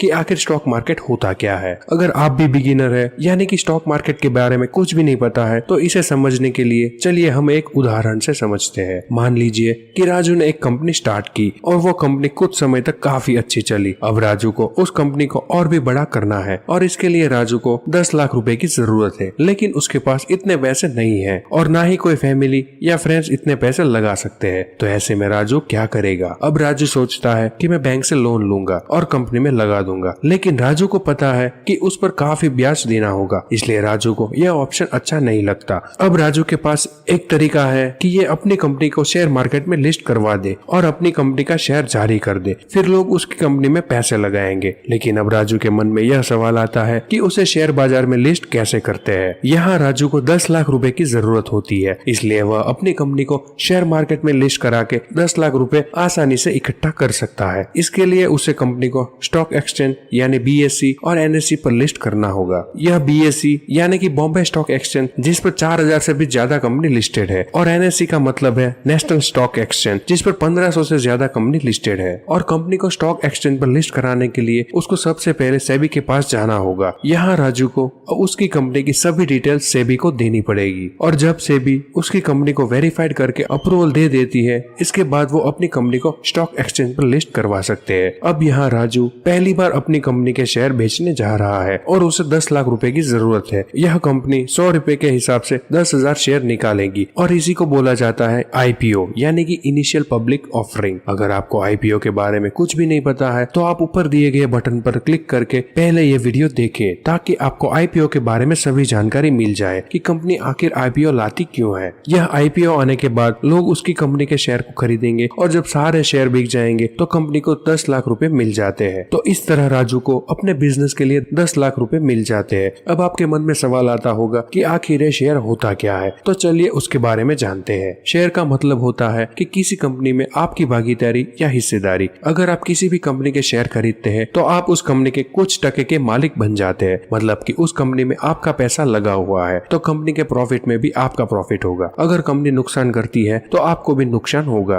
आप मान लीजिए कि कंपनी का कुछ 100 शेयर है, उनमें से 10 शेयर आपके पास है, तो आप उस कंपनी के 10% इक्विटी के मालिक कहलाएंगे। आज के समय में आप किसी भी कंपनी के शेयर घर बैठे ब्रोकर द्वारा या ऑनलाइन खरीद और बेच सकते हैं। यहाँ ब्रोकर की कुछ वेबसाइट या एप्स होती है जिसके जरिए आप कंपनी के शेयर को खरीद और बेच सकते हैं। इंडिया में बहुत सारे ब्रोकर है जैसे कि Zerodha, Upstox, Angel Broking, Groww, Sharekhan इत्यादि। इस ब्रोकर के ऐप या वेबसाइट पर जाकर आप किसी भी शेयर को खरीद या बेच सकते हैं। अब आपके मन में यह सवाल आया होगा कि शेयर की कीमत कैसे बढ़ती है या घटती है, तो चलिए जानते हैं। शेयर मार्केट में किसी भी शेयर का भाव डिमांड और सप्लाई के आधार पर बढ़ता या कम होता है। अगर मान लो कि किसी कंपनी का शेयर की डिमांड ज्यादा है और सप्लाई कम है तो उस शेयर का प्राइस बढ़ जाता है। ठीक उसी प्रकार जब सप्लाई ज्यादा है और डिमांड कम है तो उस शेयर की प्राइस कम हो जाती है। यह स्टॉक एक्सचेंज पर हर कंपनी के शेयर का प्राइस अलग अलग होता है। यहाँ लिस्टेड हर छोटी बड़ी कंपनी हर रोज कारोबार करती है जिससे उस कंपनी को कभी मुनाफा तो कभी नुकसान होता है। इसलिए समय के साथ कंपनी के शेयरों में उतार या चढ़ाव आता है। जब कंपनी का व्यापार बढ़ता है और कंपनी को बहुत ज्यादा मुनाफा होता है तो बहुत सारे इन्वेस्टर उस कंपनी के शेयर को खरीदने लगते हैं जिससे उस शेयर की प्राइस बढ़ जाती है। ठीक उसके विपरीत जब कंपनी को घाटा होता है तो बहुत सारे लोग उसके शेयर को जल्दी जल्दी बेचने लगते हैं जिससे शेयर की प्राइस डाउन हो जाती है। तो चलिए इसे एक उदाहरण से समझते हैं। 2007 से 2016 तक रिलायंस इंडस्ट्रीज के शेयर के भाव लगभग 500 रुपीज के आसपास ही रहते थे। लेकिन 2016 के बाद जैसे ही जियो लॉन्च हुआ जिनसे उनका व्यापार धीरे धीरे बढ़ता चला गया और उस कंपनी ने और कई सारे इनिशिएटिव लिए जिससे आज रिलायंस के शेयर की कीमत लगभग 2600 रुपीज के आसपास है। इसलिए जैसे जैसे ज्यादा लोग उस शेयर को खरीदते हैं वैसे वैसे उसका रेट दिन प्रतिदिन बढ़ता ही जाता है। अब आपको पता चल गया होगा कि शेयर की कीमत कैसे बढ़ती या घटती है। अब आपके मन में यह सवाल आया होगा कि हम किसी भी कंपनी के शेयर कैसे खरीद सकते हैं। किसी भी कंपनी के शेयर को खरीदने के लिए आपको 3 चीजों की जरूरत पड़ती है। पहला है सेविंग अकाउंट या बैंक अकाउंट्स, दूसरा है डीमैट अकाउंट्स। जब भी आप किसी भी कंपनी के शेयर खरीदते हैं तो आपको उस कंपनी में हिस्सेदारी मिल जाती है, लेकिन इसके लिए आपके पास कोई प्रूफ तो होना चाहिए जिससे अगर भविष्य में कोई भी गड़बड़ हुई तो आपको पता चल सके कि मेरा इस कंपनी में पैसा लगा हुआ है। इसलिए आप जो भी शेयर खरीदते हैं उसे डिजिटल फॉर्म में प्रूफ के लिए आपके डीमैट अकाउंट में स्टोर होते हैं और आप जब भी उस शेयर को बेचते हैं तो वो डीमैट अकाउंट से वापस उस कंपनी के पास चला जाता है। आज के समय में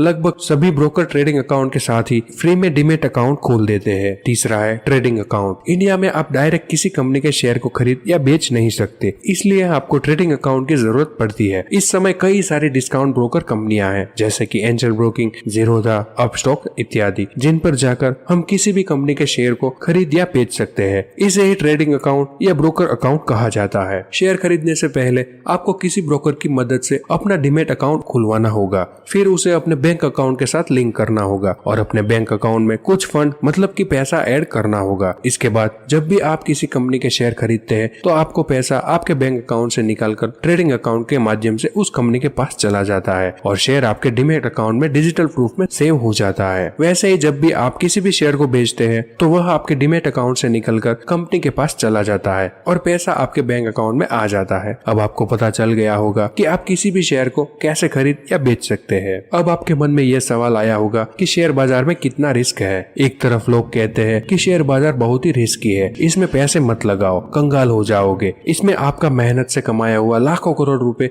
एक दिन में डूब सकते हैं। बेशक स्टॉक मार्केट बहुत रिस्की है, लेकिन उन लोगों के लिए जो बिना सोचे समझे किसी भी घटिया कंपनी के स्टॉक में निवेश कर देते हैं। तो चलिए इसे हम एक उदाहरण से समझते हैं। मान लीजिए कि पिंटू के पास 20,000 रुपीज है और वे अपने पैसे को डबल करना चाहता है। अब जो शेयर मार्केट में नहीं होते हैं वो सोचते हैं कि 1 रुपए वाले सस्ते शेयर खरीद लेंगे, अगर उसकी कीमत 2 रुपए हो जाएगी तो उसका पैसा डबल हो जाएगा। ठीक इसी प्रकार अगर उसकी कीमत ₹5 हो जाएगी तो पिंटू को पैसा 5 गुना यानी कि 1 लाख हो जाएगा। यही सोचकर जो पिंटू की तरह नए होते हैं स्टॉक मार्केट में, वो उन सस्ती कंपनियों के शेयर में इन्वेस्ट कर देते हैं। बाद में उन्हें पता चलता है कि 99% कंपनियां फ्रॉड होती है या उन पर बहुत ज्यादा कर्ज होता है, जिसकी वजह से वह प्रॉफिट नहीं कमा पाती और उनके शेयर ऊपर जाने की वजह से डाउन हो जाते हैं। और यही वो लोग होते हैं जो सोचते हैं कि स्टॉक मार्केट एक जुआ है। अगर आप शेयर बाजार के बारे में सीखकर कंपनी का फंडामेंटल एनालिसिस करके उस कंपनी में पैसे लगाते हैं तो आपको लंबी अवधि में बहुत अच्छा रिटर्न दे सकती है।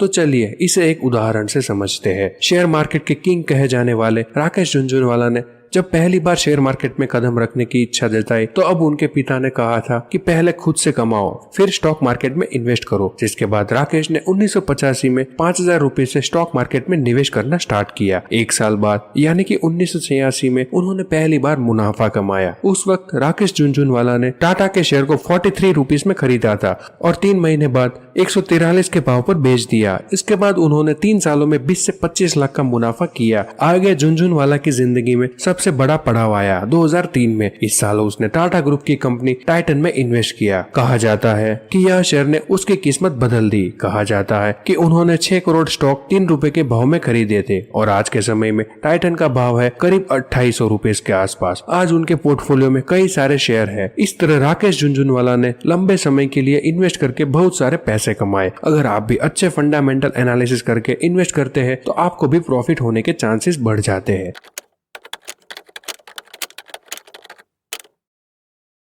अगर आपसे कोई पूछे कि आपके शहर में ट्रैफिक कैसा है तो आपका क्या जवाब होगा? क्या आप शहर के हजारों सड़कें और चौराहे को चेक करके जवाब देंगे? जी नहीं, आप शहर के कुछ मुख्य सड़कों और चौराहे का हाल पता करके आप अंदाजा लगाएंगे कि आपके शहर में ट्रैफिक कैसा है। अगर कुछ मेन सड़कों पर भीड़ होगी तो आप बोलेंगे कि शहर में बहुत ट्रैफिक है, नहीं तो कहेंगे कि ट्रैफिक सामान्य है। ठीक इसी तरह स्टॉक मार्केट में ऐसा ही होता है। बॉम्बे स्टॉक एक्सचेंज यानी कि BSE में करीब 5,000 से ज्यादा कंपनियां लिस्टेड है और नेशनल स्टॉक एक्सचेंज यानी कि NSE में करीब 2,000 से ज्यादा कंपनियां लिस्टेड है। तो इन सब के बारे में पता करना किन कंपनियों के शेयर ऊपर जा रहे हैं और नीचे, ये अपने आप में बहुत ही मुश्किल काम है। उसकी जगह आसान तरीका यह होगा कि कुछ खास इंडस्ट्रीज, मतलब कि जो अपने सेक्टर में बहुत बड़ी है, वैसे हर सेक्टर की बड़ी कंपनियों के शेयर की हालत पता कर लीजिए। अगर इनमें से अधिक कंपनियों के शेयर की कीमत नीचे है तो बाजार नीचे, और अगर ज्यादातर कंपनियों के शेयर ऊपर है तो बाजार ऊपर कहा जाएगा। अगर कुछ कंपनी के नीचे और कुछ कंपनी के ऊपर है तो मार्केट स्टेबल है, ऐसा कहा जाता है। इस तरह से कुछ कंपनियों को बाजार का प्रतिनिधि बनाया जा सकता है और उनका हाल देखकर बाजार का हाल बताया जा सकता है। तो इन कंपनियों के समूह से स्टॉक मार्केट का इंडेक्स बनता है। अब आपको बेसिक आइडिया हो गया होगा कि स्टॉक मार्केट का इंडेक्स कैसे बनता है। अब हम बात करेंगे कि स्टॉक मार्केट इंडेक्स जैसे कि सेंसेक्स और निफ्टी क्या है। अब आपको बाजार का हाल पता करना हो तो इन चुने हुए कंपनियों के समूह की हर कंपनी को अलग अलग देखना जरूरी नहीं है। इन सभी कंपनियों को पहले ही एक साथ मिला दिया गया है और इन मिले हुए समूह पर लगातार नजर रखी जाती है और उनके आधार पर बाजार का हाल बताया जाता है। कंपनियों के इस समूह को ही मार्केट इंडेक्स कहा जाता है। इंडिया में 2 मुख्य मार्केट इंडेक्स है। नंबर 1 S&P BSE सेंसेक्स जो बॉम्बे स्टॉक एक्सचेंज का इंडेक्स है और दूसरा है CNX निफ्टी जो नेशनल स्टॉक एक्सचेंज का हाल बताने वाला इंडेक्स है।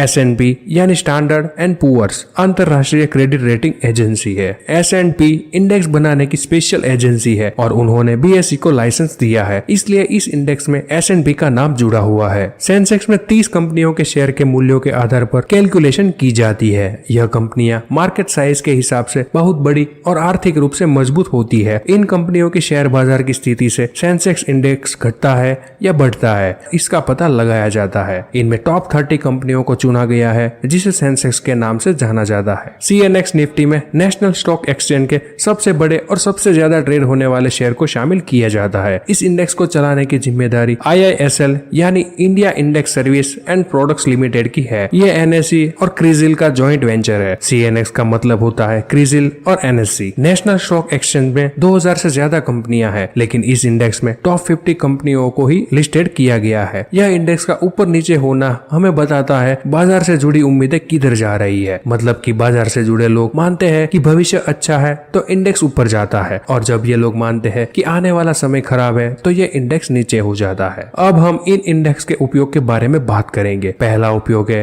सूचना, इंफॉर्मेशन। इंडेक्स बाजार की स्थिति को बताता है। इंडेक्स के आधार पर देश की अर्थव्यवस्था का भी अनुमान किया जाता है। अगर इंडेक्स ऊपर जाता है तो लोग बेहतर भविष्य की उम्मीद कर रहे हैं, और जब स्टॉक मार्केट इंडेक्स नीचे होता है तो ये माना जाता है कि लोग भविष्य को लेकर इतने उत्साहित नहीं है। इंडेक्स का मतलब कैसे भी समय सीमा के लिए भी किया जाता है। उदाहरण के लिए 25 जुलाई 2023 सुबह 9:30 बजे इंडेक्स 19,677 था, लेकिन उसी दिन 1:30 बजे यह इंडेक्स 19,636 पर था। अब यह 41 अंकों की गिरावट यह दर्शाती है कि बाजार में लोग उत्साह में नहीं है। दूसरा है बेंचमार्क के लिए। अगर आप ट्रेडिंग कर रहे हो या फिर इन्वेस्टमेंट, और आप आपके प्रदर्शन को कैसे नापोगे। मान लीजिए कि आपने 1 लाख रुपीस लगाए और 20,000 कमाए, यानी कि आपको 20% का रिटर्न मिला, लेकिन इसी दौरान निफ्टी 10,000 से 13,000 हो गया, यानी कि उसमें 30% का रिटर्न दिया। अब आप यह अनुमान लगा सकते हैं कि आपका रिटर्न मार्केट से कम हो रहा है। अगर यह इंडेक्स नहीं होता तो आप तुलना नहीं कर पाते कि आपका प्रदर्शन कैसा रहा। बाजार से जुड़े हर व्यक्ति की यह कोशिश होती है कि वह मार्केट से मतलब कि इंडेक्स से अच्छा प्रदर्शन करे। तीसरा है ट्रेडिंग। इंडिया का सबसे ज्यादा उपयोग ट्रेडिंग के लिए होता है। मार्केट में ज्यादातर ट्रेडर्स इंडेक्स में ट्रेड करते हैं। उदाहरण के तौर पर मान लीजिए कि फाइनेंस मंत्री बजट के लिए भाषण देने वाले हैं। इसके घंटे पहले निफ्टी 15,000 पर था। अब आपको यह लगता है कि बजट में कुछ ऐसी घोषणा होगी जिससे देश की अर्थव्यवस्था में सुधार होगा, जिससे इंडेक्स ऊपर जाएगा, इसलिए आप इंडेक्स को 15,000 रुपए में खरीद लेते हैं। अब बजट भाषण आपके उम्मीद के मुताबिक रहता है और निफ्टी 16,000 पर पहुंच जाता है। अब आप 1,000 पॉइंट के मुनाफे के साथ सौदे से बाहर निकल सकते हैं। ज्यादातर इंडेक्स के सौदे डेरिवेटिव सेगमेंट में होते हैं। इसके बारे में फिर कभी बात करेंगे। चौथा है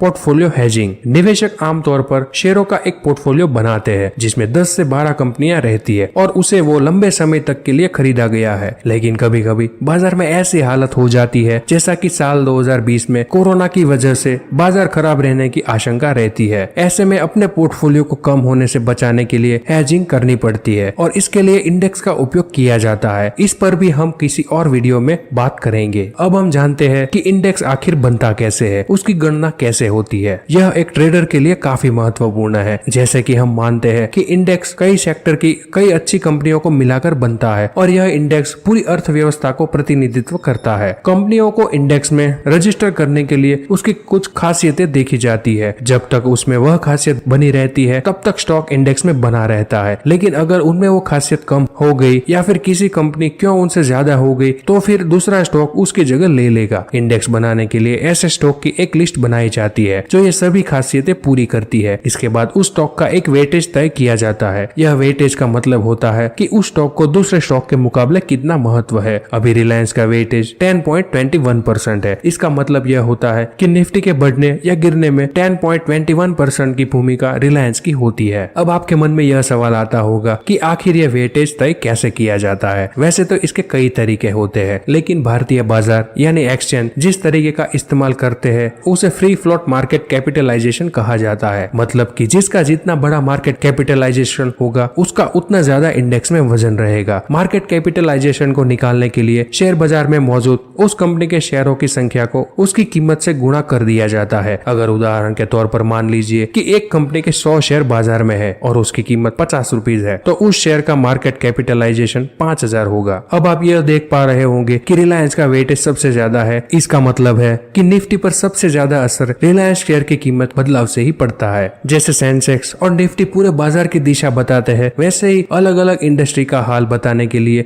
अलग अलग इंडेक्स होते हैं। जैसे कि बैंक निफ्टी यह बैंकिंग इंडस्ट्री का हाल बताने वाला इंडेक्स है। तो दोस्तों अब आपको पता चल गया होगा कि स्टॉक मार्केट में इंडेक्स क्या होता है और उसका क्या महत्व है।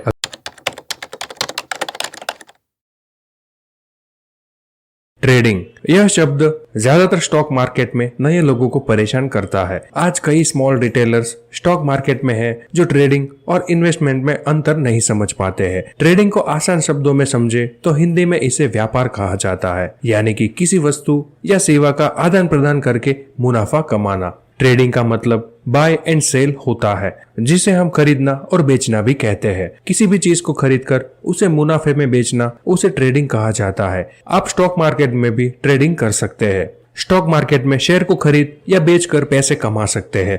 किसी भी शेयर को कम कीमत में खरीदना और उसे ज्यादा कीमत में बेचना ट्रेडिंग है। शेयर मार्केट में ट्रेडिंग 5 प्रकार से की जाती है: intraday trading, scalping trading, swing trading, positional trading and arbitrage trading. मुख्य रूप से ट्रेडिंग में लोग सबसे ज्यादा शेयर पर ट्रेडिंग करते हैं और स्टॉक पर ट्रेडिंग करके एक ही दिन में लाखों रुपए तक कमा लेते हैं। आज के समय में हर कोई एक्स्ट्रा इनकम के बारे में सोचता रहता है और एक्स्ट्रा कमाई के लिए वह अपने बचे हुए समय में अपने घर पर या कहीं से भी अपने मोबाइल लैपटॉप से एक्स्ट्रा कमाई कर सकते हैं। बाजार में कम समय के अंदर मुनाफा कमाने के लिए लोग ट्रेडिंग करते हैं और यहाँ ट्रेडिंग कई तरह की चीजों पर की जाती है। मुख्य रूप से ट्रेडिंग में लोग सबसे ज्यादा शेयर पर ट्रेडिंग करते हैं। मोबाइल में उपलब्ध ऐसे ऐप जिनके द्वारा आप शेयर बाजार में इन्वेस्ट कर सकते हैं उसे ट्रेडिंग ऐप कहते हैं। आप लोग भी अक्सर ट्रेडिंग से ढेर सारे पैसे कमाने के बारे में सुनते रहते होंगे और आपने भी ट्रेडिंग शब्द जरूर सुना होगा। आखिर क्या है ट्रेडिंग का मतलब और ट्रेडिंग कितने प्रकार की होती है? यदि आप भी ट्रेडिंग के द्वारा हजारों या लाखों रुपए कमाना चाहते हो तो उसके लिए आपको ट्रेडिंग को अच्छे से समझना होगा।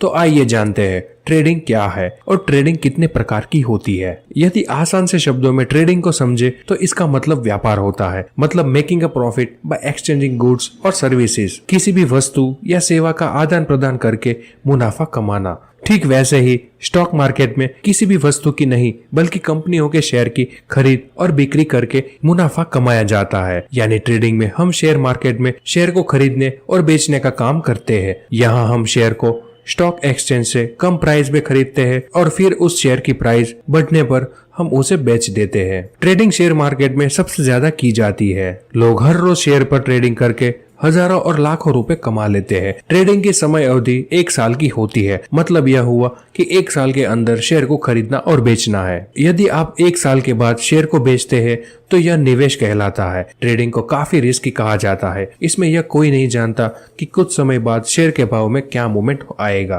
क्योंकि शेयर के भाव में कभी तेजी दिखाई देगी तो कभी शेयर के भाव में मंदी देखने को मिल सकती है। शेयर मार्केट में ट्रेडिंग अलग अलग प्रकार की होती है और ट्रेडर अपनी सुविधा और जोखिम के अनुसार ट्रेडिंग करते हैं। Stock market trading. Stock market trading को एक उदाहरण द्वारा समझते हैं। उदाहरण के तौर पर अगर आप शेयर मार्केट में शेयर खरीद रहे हैं तो हमारे जैसे कई अन्य व्यक्ति होंगे जो उन शेयर को बेच रहे होंगे। चलिए इसे अब अपनी डेली लाइफ से जोड़कर देखते हैं। जैसे आपने होलसेल स्टोर से कोई सामान 100 रुपीस का खरीदा और उसे बाद में किसी और कस्टमर को 120 रुपए में बेच दिया और आप इसी तरह से रोज कस्टमर को सामान बेचते हैं तो इसे ट्रेडिंग कहा जाता है। ठीक इसी तरह शेयर मार्केट में भी होता है। शेयर मार्केट में यदि आप शेयर को खरीदते हैं और 1 साल के अंदर खरीदे हुए शेयर को प्राइस बढ़ने के बाद बेच देते हो तो यह स्टॉक मार्केट ट्रेडिंग कहलाता है। ठीक ऐसे ही एक उदाहरण से भी समझते हैं। जैसे आप शेयर मार्केट में से SBI का एक शेयर खरीदना चाहते हैं और मार्केट के 9:15 पर खुलते ही शेयर की कीमत 90 रुपए रहती है और दिन में दोपहर के 1 बजे तक शेयर की कीमत 100 रुपए हो जाती है। यदि आप शेयर को सुबह खरीद लेते तो 90 रुपए को आपको एक शेयर मिलता जिसे आप 100 रुपए में बेच सकते थे और ऐसा करने पर आपको 10 रुपए का मुनाफा होता जो कि आपको प्रॉफिट होता। बस इस पूरी प्रक्रिया को ट्रेडिंग कहते हैं। ट्रेडिंग को काफी रिस्की कहा जाता है। चलिए अब बात करते हैं ट्रेडिंग के 5 प्रकारों के बारे में। ट्रेडिंग के प्रति उत्साही लोगों के लिए शेयर बाजार अवसरों का एक महासागर है। यह बहुत ही आकर्षक है अगर रणनीतिक और अच्छी तरह से प्लान किया जाए, क्योंकि हर एक व्यापारी का एक अद्वितीय व्यक्तित्व होता है। इसलिए व्यापारी शैली एक व्यक्ति से दूसरे व्यक्ति में विभिन्न हो सकती है। 5 ट्रेडिंग शैलियां हैं। इनमें से आप वह चुने जो आपके मनोविज्ञान से मेल खाती है। पहला है इंट्राडे ट्रेडिंग, दूसरा है स्कैल्पिंग ट्रेडिंग, तीसरा है स्विंग ट्रेडिंग, चौथा है पोजीशन ट्रेडिंग, 5वां है आर्बिट्रेज ट्रेडिंग। चलिए अब हम विस्तृत से बात करते हैं। पहला है इंट्राडे ट्रेडिंग। शेयर मार्केट को खुलने से लेकर उसके बंद होने के पहले शेयर को खरीदकर बेचने को इंट्राडे ट्रेडिंग कहते हैं। इसमें ट्रेडर 9:15 से 3:30 के बीच शेयर को खरीदता और बेचता है और उसे एक ही दिन में शेयर पर ट्रेडिंग करने पर मुनाफा मिलता है। इस तरह इंट्राडे ट्रेडिंग की जाती है, यानी कि वह ट्रेडर्स जो मार्केट के खुलने के बाद शेयर खरीद लेते हैं और मार्केट बंद होने से पहले शेयर को बेच देते हैं। ऐसे ट्रेडर्स को इंट्राडे ट्रेडर्स कहा जाता है। मतलब इंट्राडे ट्रेडिंग वह ट्रेड जो एक दिन के लिए ट्रेड किया जाए। दूसरा है स्कैल्पिंग ट्रेडिंग। स्कैल्पिंग ट्रेडिंग भी शेयर मार्केट से खुलने से उसके बंद होने के बीच में ही की जाती है। लेकिन स्कैल्पिंग ट्रेडिंग में पूरे दिन ट्रेडिंग नहीं की जाती। स्कैल्पिंग ट्रेडिंग वह ट्रेड है जो कुछ सेकंड या कुछ मिनटों के लिए ट्रेड किया जाए। इसमें ट्रेडर्स केवल कुछ सेकंड या कुछ मिनट के लिए शेयर की खरीद और बिक्री करते हैं। जैसे कि 9:15 पर शेयर को खरीदकर 10 बजे ही शेयर बेचकर मुनाफा कमा लेना है। इस ट्रेडर्स को स्कैल्पर्स कहा जाता है। स्कैल्पिंग ट्रेडिंग को सबसे ज्यादा रिस्की माना जाता है। तीसरा है स्विंग ट्रेडिंग। स्विंग ट्रेडिंग की बात की जाए तो यह ट्रेडिंग कुछ दिनों और हफ्तों के लिए की जाती है और इसमें भी शेयर को खरीदना और बेचने का काम शेयर मार्केट के खुलने और बंद होने के बीच किया जाता है। इसमें ट्रेडर्स को पूरे दिन चार्ट को देखना नहीं पड़ता और यह उन लोगों के लिए बेहतर होगा जो ट्रेडिंग में अपना पूरा दिन नहीं दे सकते, जैसे जॉब करने वाले लोग, स्टूडेंट्स इत्यादि। इसमें ट्रेडर्स शेयर मार्केट में कम दाम पर शेयर खरीद लेते हैं और फिर इन्हें होल्ड करके रख लेते हैं और जब बाद में कुछ दिन या हफ्ते में उनके शेयर की प्राइस ज्यादा हो जाती है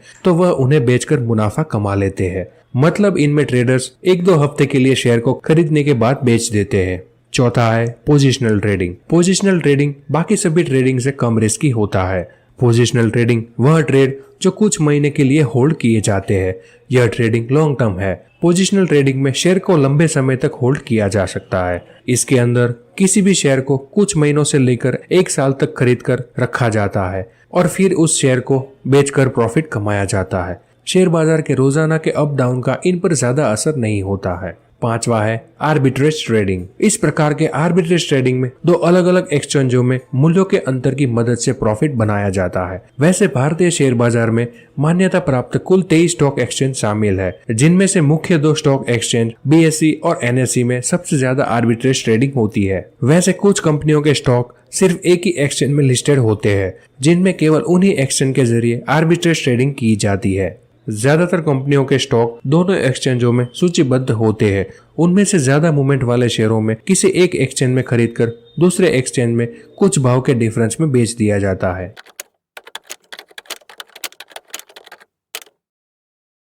आज के समय में अमीर का मतलब इन्वेस्टर क्यों होता है? ज्यादातर लोग सिर्फ नौकरी या काम करके इनकम अर्न कर सकते हैं। जैसे जैसे आपका उम्र बढ़ता है वैसे ही खर्च भी बढ़ता है। उम्र बढ़ने के साथ कार्य क्षमता भी घटने लगती है। दुनिया में कुछ ही प्रतिशत लोग हैं जो नौकरी या काम के अलावा भी इनकम जनरेट कर पाते हैं। उसे इन्वेस्टर कहते हैं। इन्वेस्टर वे लोग होते हैं जो अपनी कमाई से बचत करके कुछ रुपयों का इन्वेस्टमेंट करके उससे कमाई करते हैं। इन्वेस्टर का जैसे उम्र बढ़ता है उनका इन्वेस्टमेंट से इनकम भी बढ़ता है। इन्वेस्टर को कभी भी पूरी जिंदगी काम करने की आवश्यकता नहीं होती है। आप अपनी इनकम बढ़ाने के लिए अपना डुप्लीकेट बनाकर काम पर नहीं लगा सकते हैं। ज्यादा से ज्यादा आप ओवर टाइम काम कर सकते हैं। इनकम बढ़ाने का सबसे सही विकल्प इन्वेस्टमेंट है। नौकरी छूट जाए या अकारण मृत्यु से इन्वेस्टमेंट आपका ही नहीं आपके परिवार का भी रक्षा करती है। चलिए इसे एक उदाहरण से समझते हैं। इन्वेस्टर पैसे का इन्वेस्टमेंट बिना जोखिम या कम जोखिम से इन्वेस्टमेंट करता है, जबकि एक जुआरी पैसे कमाने की लालच में सारे पैसे तो कभी न कभी गंवा बैठता है। जुआ खेलकर या कसिनो में पैसे लगाकर पैसे कमाने को इन्वेस्टमेंट नहीं कहते हैं। इन्वेस्टमेंट में जो रुपए लगाए जाते हैं वह सुरक्षित है और उससे हर महीने कुछ ना कुछ मुनाफा आए तभी इन्वेस्टमेंट कहलाता है। कुछ लोग तो चीट फंड जैसी कंपनियों में पैसा लगाकर ज्यादा रिटर्न हासिल करने के चक्कर में अपनी सारी पूंजी गंवा बैठते हैं। उसे इन्वेस्टमेंट नहीं कह सकते हैं। महंगा मोबाइल फोन या महंगा कपड़ा खरीदना यह बिल्कुल इन्वेस्टमेंट नहीं है, क्योंकि यह मोबाइल फोन या कपड़ा खुद से पैसा नहीं कमा सकता। कुछ समय के बाद इन दोनों चीजों की मार्केट वैल्यू 0 हो जाती है। इन्वेस्टमेंट कब और कैसे शुरू करें? वॉरेन बफेट, जिसका नाम दुनिया के 5 सबसे अमीरों में शामिल होता है, उसने 11 साल की उम्र में कमाना शुरू कर दिया था। उसी साल से इन्वेस्टमेंट भी शुरू कर दिया था। पर्सनल फाइनेंशियल मैनेजमेंट थ्योरी के अनुसार अगर आप 25 वर्ष की उम्र में भी इन्वेस्टमेंट करना शुरू कर दिया है तो यह काफी अच्छा माना जाता है। इन्वेस्टमेंट में भी अल्बर्ट आइंस्टाइन का कंपाउंड इंटरेस्ट थियरी काम करता है। एक उदाहरण देकर आपको समझाना चाहता हूँ। 2 जुड़वा भाई का नाम राम और बलराम, जिसकी उम्र लगभग समान है। जब राम 25 वर्ष का था तभी से उन्होंने 15,000 प्रति वर्ष 8% ब्याज दर के हिसाब से बैंक में इन्वेस्ट करना शुरू कर दिया था। जब वह 60 साल का हो गया तो उसके अकाउंट में 27,91,532 रुपीज जमा हो चुके थे। जब बलराम 35 वर्ष का था तभी से उन्होंने 15,000 प्रति वर्ष 8,000 ब्याज दर के हिसाब से बैंक में इन्वेस्टमेंट करना शुरू कर दिया था। जब वह 60 साल का हो गया तो उसके बैंक अकाउंट में 11,84,316 रुपए जमा हो चुके थे। आप खुद अंदाजा लगा लीजिए इतना बड़ा फर्क कैसे आ गया। इसलिए इन्वेस्टमेंट करने में देर ना करें। इन्वेस्टमेंट को जितना ज्यादा समय देंगे आपको उतना ही रिटर्न ज्यादा मिलेगा। इन्वेस्टमेंट के प्रकार जानिए, यह बहुत ही काम की चीज है। इन्वेस्टमेंट के कई प्रकार है जिनके आधार अलग अलग हो सकते हैं। पहला है अवधि के अनुसार, अल्पकालिक इन्वेस्टमेंट, मध्यम कालिक इन्वेस्टमेंट और दीर्घकालिक इन्वेस्टमेंट। अब बात करते हैं कि अल्पकालिक इन्वेस्टमेंट क्या होता है। 1 वर्ष या उसके कम समय के लिए किया गया इन्वेस्टमेंट को अल्पकालिक इन्वेस्टमेंट कहते हैं। इस तरह के इन्वेस्टमेंट से भी कमाई की जा सकती है। आप जानते हैं कि बूंद बूंद से घड़ा भर जाता है, उसी प्रकार छोटी छोटी कमाई से भी हमारा इन्वेस्टमेंट बड़ा हो जाता है। मान लीजिए कि आप हर महीने कुछ पैसों का बचत कर रहे हो और आपके पास अभी इतने पैसा जमा नहीं हुए हैं कि आप एक बार में बड़ा प्रॉपर्टी खरीद सके। आप हर महीने फिक्स डिपॉजिट कर सकते हैं, क्योंकि आज के समय में 30 दिनों के लिए भी फिक्स डिपॉजिट होता है। आप वह सामान खरीद कर स्टॉक कर सकते हैं जिसका दाम बढ़ने के चांसेस होते हैं। कम समय के लिए इन्वेस्टमेंट कहाँ कर सकते हैं? पहला है सोना और चांदी, दूसरा है फिक्स डिपॉजिट, तीसरा शेयर मार्केट, चौथा सीजनल उत्पाद। चलिए अब बात करते हैं मध्यम कालिक इन्वेस्टमेंट कहाँ और कब कर सकते हैं। 1 साल से ज्यादा और 5 साल से कम समय के लिए किया गया इन्वेस्टमेंट को मध्यम कालिक इन्वेस्टमेंट कहते हैं। मध्यम कालिक इन्वेस्टमेंट में ऑप्शंस काफी बढ़ जाते हैं। मध्यम कालिक इन्वेस्टमेंट कहाँ पर किया जा सकता है? तो पहला है स्टॉक, दूसरा bond, mutual fund, real estate, सोना और चांदी, फिक्स डिपॉजिट, शेयर मार्केट। दीर्घकालिक इन्वेस्टमेंट कब और कहाँ पर किया जा सकता है? 5 वर्षों से ज्यादा समय के लिए किया गया इन्वेस्टमेंट को दीर्घकालिक इन्वेस्टमेंट माना जाता है। इन्वेस्टमेंट को जितना ज्यादा समय देंगे आपको रिटर्न उतना ही ज्यादा मिलेगा और इन्वेस्टमेंट के ऑप्शन भी ज्यादा होते हैं। चलिए अब मैं आपको बताता हूँ अलग अलग विकल्पों के बारे में। पहला है stock, bond, mutual fund, real estate, सोना और चांदी, fix deposit, share market, public provident fund. चलिए अब बात करते हैं जोखिम के आधार पर इन्वेस्टमेंट के प्रकार। तो उनमें है पहला सुरक्षित इन्वेस्टमेंट और दूसरा है असुरक्षित इन्वेस्टमेंट। तो सुरक्षित इन्वेस्टमेंट किसे कहते हैं? सुरक्षित इन्वेस्टमेंट उस इन्वेस्टमेंट को कहते हैं जिसमें पूंजी के साथ साथ रिटर्न की वापसी की पूरी गारंटी होती है। इस तरह के इन्वेस्टमेंट में रिटर्न कम होता है लेकिन टेंशन फ्री इन्वेस्टमेंट कहलाता है। इनमें भी अलग अलग विकल्प पाए जाते हैं जैसे कि रियल एस्टेट, सोना और चांदी, fix deposit, public provident fund यानी कि पीपीएफ, राष्ट्रीय बचत पत्र इत्यादि। चलिए अब बात करते हैं असुरक्षित इन्वेस्टमेंट किसे कहा जाता है। असुरक्षित इन्वेस्टमेंट उस इन्वेस्टमेंट को कहते हैं जिसमें इन्वेस्टमेंट किया गया रकम और रिटर्न की कोई गारंटी नहीं होती है। अंग्रेजी का एक कहावत आपने सुना ही होगा, मोर रिस्क मोर गेन। ज्यादा जोखिम वाले इन्वेस्टमेंट में रिटर्न के भी चांसेस ज्यादा होते हैं। इनमें भी अलग अलग विकल्प पाए जाते हैं जैसे कि stock, bonds, mutual fund, share market इत्यादि। इन्वेस्टमेंट आपके पैसे को बढ़ाने का एक शानदार तरीका हो सकता है, लेकिन यह भ्रमित और भारी भी हो सकता है। यदि आप अभी शुरुआत कर रहे हैं तो यहाँ कुछ बातों का ध्यान रखना चाहिए। सबसे पहले कोई भी पैसा इन्वेस्टमेंट न करे जिसे खोने में आप सहज नहीं है। यह स्पष्ट लग सकता है, लेकिन यह याद रखना महत्वपूर्ण है कि शेयर बाजार में उतार चढ़ाव हो सकता है। उतार चढ़ाव आएंगे और यदि आप उनके लिए तैयार नहीं है तो आप अपने इन्वेस्टमेंट को नुकसान में बेच सकते हैं। दूसरा, कुछ सरल से शुरू करें। यदि आपको पता नहीं है कि कहां से शुरू करें तो इंडेक्स फंड या म्यूचुअल फंड देखें। इस प्रकार के इन्वेस्टमेंट कुछ जोखिम को कम करने में मदद कर सकते हैं। अंत में समय समय पर अपने पोर्टफोलियो को एनालिसिस करना ना भूले। अपने लिए सही इन्वेस्टमेंट कैसे चुने? जब इन्वेस्टमेंट की बात आती है तो कोई एक आकार फिट सभी दृष्टिकोण नहीं होता। आपके लिए सबसे अच्छा इन्वेस्टमेंट आपके व्यक्तिगत फाइनेंशियल लक्ष्यों और जोखिम सहनशीलता पर निर्भर करेगा। इन्वेस्टमेंट चुनते समय कुछ बातों पर ध्यान देना चाहिए। नंबर 1, आपके फाइनेंशियल लक्ष्य क्या है? क्या आप लंबी अवधि में अपनी संपत्ति बढ़ाना चाहते हैं? क्या आपको नजदीकी समय में कोई रोकड़ की आवश्यकता है? दूसरा है, आप कितना जोखिम उठाने को तैयार है? उच्च जोखिम वाले निवेशों में अधिक संभावित रिटर्न होता है। तीसरा है, आपके पास कितना समय है? यदि आपके पास लंबा समय है तो आप अधिक जोखिम उठा सकते हैं क्योंकि आपके पास किसी भी नुकसान से उभरने के लिए लंबा समय है। चौथा है, आपकी फाइनेंशियल स्थिति क्या है? मुझे कब निवेश करना चाहिए? बैंकिंग की भाषा में कहा जाए तो आप जब चाहे तब निवेश करना शुरू कर दे। मान ले कि आप छात्र है, आपको दादा दादी या मामा मामी से पैसे मिलते हैं। अगर उसको आप अभी निवेश कर दोगे तो आपको कॉलेज के समय उसका लाभ मिलेगा। अगर आप नौकरी में आए हैं तो मान के चलिए कि आपकी सैलरी आधी निवेश में जानी चाहिए। शुरू से अगर यह आदत बना लेंगे तो आप जिंदगी में कभी भी गरीब नहीं रहेंगे। अगर आप अपने शुरुआती जिंदगी के पहले 10 साल में ज्यादा निवेश करेंगे तो आप अपने जैसा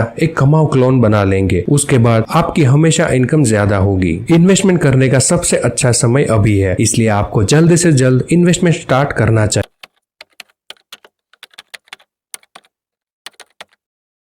आजकल कोई शेयर मार्केट के बारे में अच्छी बात बोलता है तो वहीं कुछ लोग शेयर मार्केट को गलत बताते हैं। लेकिन ऐसे में किस पर विश्वास किया जाए कि आखिर कौन सही है और कौन गलत? मतलब आखिर हमें शेयर बाजार में पैसा लगाना चाहिए या नहीं, और शेयर मार्केट में पैसा इन्वेस्ट करना सही है या गलत? क्या शेयर मार्केट में आपका पूरा पैसा डूब सकता है या यहाँ से आप रातों रात करोड़पति बन सकते हैं? अगर आप शेयर मार्केट में नहीं है तो आपके मन में ऐसे ही सवाल जरूर आते होंगे कि एक तरफ तो राकेश झुनझुनवाला, रामदेव अग्रवाल और विजय केडिया जैसे कुछ लोग शेयर मार्केट से करोड़ों रुपए कमा लेते हैं और वहीं दूसरी ओर हजारों लोग कंगाल हो जाते हैं। लेकिन आखिर ऐसा क्यों होता है? तो आज हम आपको बताएंगे कि शेयर मार्केट में पैसा निवेश करना चाहिए या नहीं, यानी कि शेयर मार्केट में पैसा लगाना सही है या गलत। इस पर आज हम विस्तार से चर्चा करेंगे और आज के बाद इस विषय के संबंधित आपके मन में कभी भी कोई डाउट नहीं रहेगा। लेकिन इससे पहले अभी तक आपने हमारे इस चैनल को सब्सक्राइब नहीं किया है तो जल्दी से जाके सब्सक्राइब करें और वीडियो को पूरा देखें ताकि आपको पता चल जाए कि शेयर मार्केट में पैसा लगाना सही है या गलत। शेयर बाजार में पैसा लगाना सही है या गलत, इसका जवाब एकदम सीधा नहीं है क्योंकि ये बहुत सारे फैक्टर पर निर्भर करता है। शेयर बाजार एक अस्थिर और अनप्रिडिक्टेबल जगह है जहां निवेश के साथ जोखिम भी जुड़ा हुआ है। आपके लिए शेयर बाजार में पैसा लगाना सही हो सकता है या नहीं, इससे पहले आपको कुछ चीजों के बारे में पता होना चाहिए जो इस प्रकार से है। पहला है, आपके रिस्क लेने की क्षमता कितनी है। अगर आप अपने पैसों पर ज्यादा रिटर्न कमाना चाहते हैं और उसके बदले में थोड़ा बहुत मार्केट ऊपर नीचे होने का रिस्क लेने को भी तैयार हो तो आपके लिए शेयर बाजार में निवेश करना सही है। लेकिन अगर आप बिल्कुल जोखिम नहीं लेना चाहते तो शेयर मार्केट आपके लिए सही नहीं है। दूसरा है, जल्दी पैसा बढ़ाने की भूख। अगर आपको अपने पैसे को कम समय में तेजी से बढ़ाना है तो यह शेयर मार्केट से संभव है, लेकिन उसके लिए आपको रिस्क भी उतना ही ज्यादा लेना होगा। शेयर मार्केट से जल्दी पैसा कमाने के लिए आपको छोटी कंपनियों के शेयर को खरीदना होगा क्योंकि उनका शेयर प्राइस बहुत तेजी से ऊपर नीचे होता है और बड़ी कंपनियों के मुकाबले आपको कम समय में अच्छे रिटर्न दे सकता है। लेकिन ध्यान रखिए, शेयर बाजार में लिस्टेड कंपनी जितनी छोटी होगी उसमें रिस्क भी उतना ही ज्यादा होगा, इसीलिए अपनी रिस्क लेने की क्षमता के अनुसार शेयर मार्केट में इन्वेस्ट करें। तीसरा है, शेयर खरीदने से पहले रिसर्च करनी होगी। शेयर मार्केट सही है या नहीं, पैसा लगाना चाहिए या नहीं, इसका जवाब है कि जो लोग शेयर को खरीदने से पहले प्रॉपर रिसर्च करते हैं वो लोग लॉन्ग टर्म में शेयर की कीमत बढ़ने से अच्छा पैसा कमाते हैं, इसलिए उनके लिए शेयर मार्केट सही है। और जो लोग बिना कोई रिसर्च किए पैसा इन्वेस्ट करते हैं उनके लिए पैसा लगाने के लिए शेयर मार्केट सही जगह नहीं है। कहने का मतलब यह है कि अगर आपको स्टॉक्स में पैसा लगाकर सच में अमीर बनना है तो आपको शेयर की फंडामेंटल एनालिसिस करना आना चाहिए, जिसके अंतर्गत आपको कंपनी के business model, financial statement, future growth इत्यादि चेक करना पड़ता है। चौथा है, लॉन्ग टर्म या शॉर्ट टर्म में से आप क्या चुनते हैं। अगर आप शेयर मार्केट में इन्वेस्टिंग की शुरुआत कर रहे हैं तो लंबी अवधि यानी कि 5 से 10 साल या इससे अधिक समय के लिए पैसा लगाना फायदेमंद होगा, क्योंकि जितना ज्यादा लंबा टाइम पीरियड होगा उतना ही ज्यादा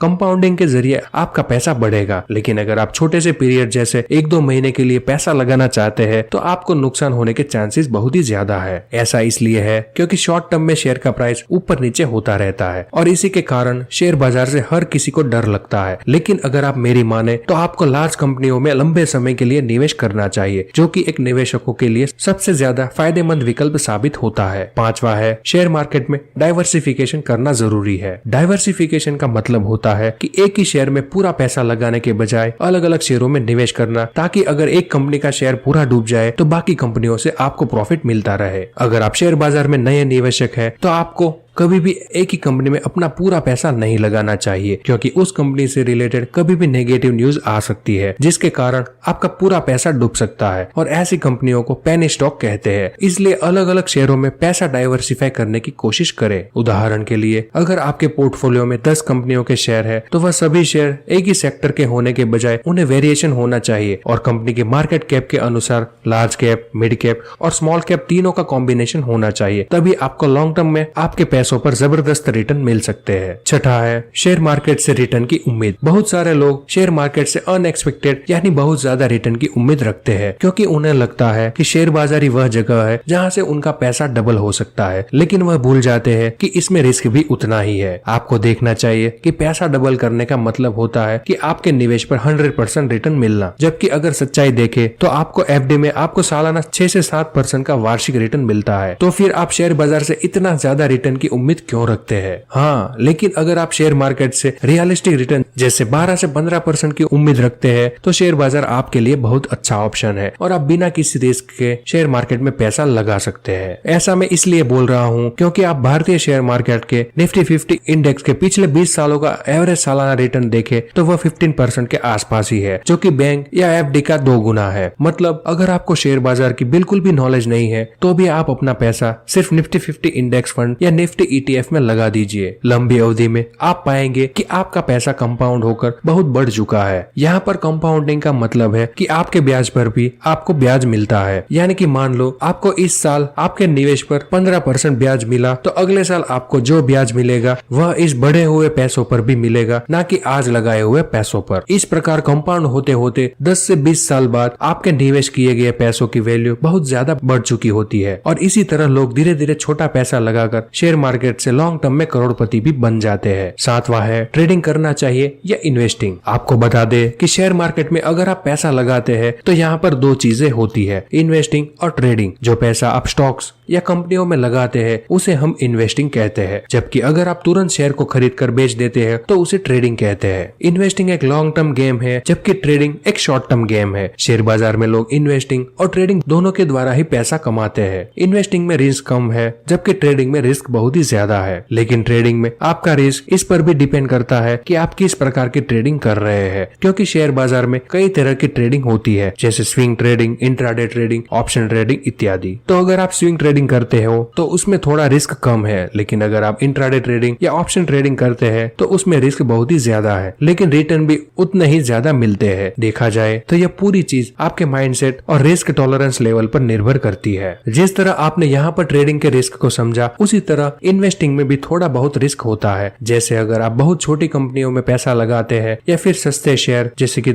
1 रुपए, 10 रुपए या 20 रुपए वाले शेयरों में पैसा इन्वेस्ट कर देते हैं तो उनमें रिस्क बहुत ज्यादा होता है, क्योंकि ऐसी कंपनियां अभी बहुत छोटी होती है और उनका बिजनेस भी स्टेबल नहीं होता है। इसलिए शॉर्ट टर्म में उनका शेयर प्राइस बहुत तेजी से ऊपर नीचे होता रहता है और इतना ज्यादा वॉलेटिलिटी एक नया इन्वेस्टर नहीं खेल पाता है। इसलिए अगर आप ज्यादा रिस्क नहीं लेना चाहते हैं तो शुरुआत में आपको स्मॉल कैप की बजाय मिड कैप और लार्ज कैप कंपनियों में ही पैसा लगाना चाहिए। जब आप शेयर मार्केट में बिना सीखे पैसे लगाते हैं या दूसरों के टिप्स या कॉल्स के भरोसे पर शेयर बाजार में ट्रेडिंग करते हैं तो आपको नुकसान होने की संभावना बहुत ज्यादा होती है। इसलिए अच्छा यही होगा कि पहले शेयर मार्केट को सीखना चाहिए और उसके बाद ही अपना मेहनत से कमाया हुआ पैसा इन्वेस्ट करना चाहिए। आज के इस वीडियो में आपने जाना कि शेयर मार्केट में पैसा लगाना चाहिए या नहीं और शेयर मार्केट में पैसा लगाना सही है या नहीं। मैं उम्मीद करता हूँ कि अब आपके मन में इससे संबंधित कोई डाउट नहीं बचा होगा।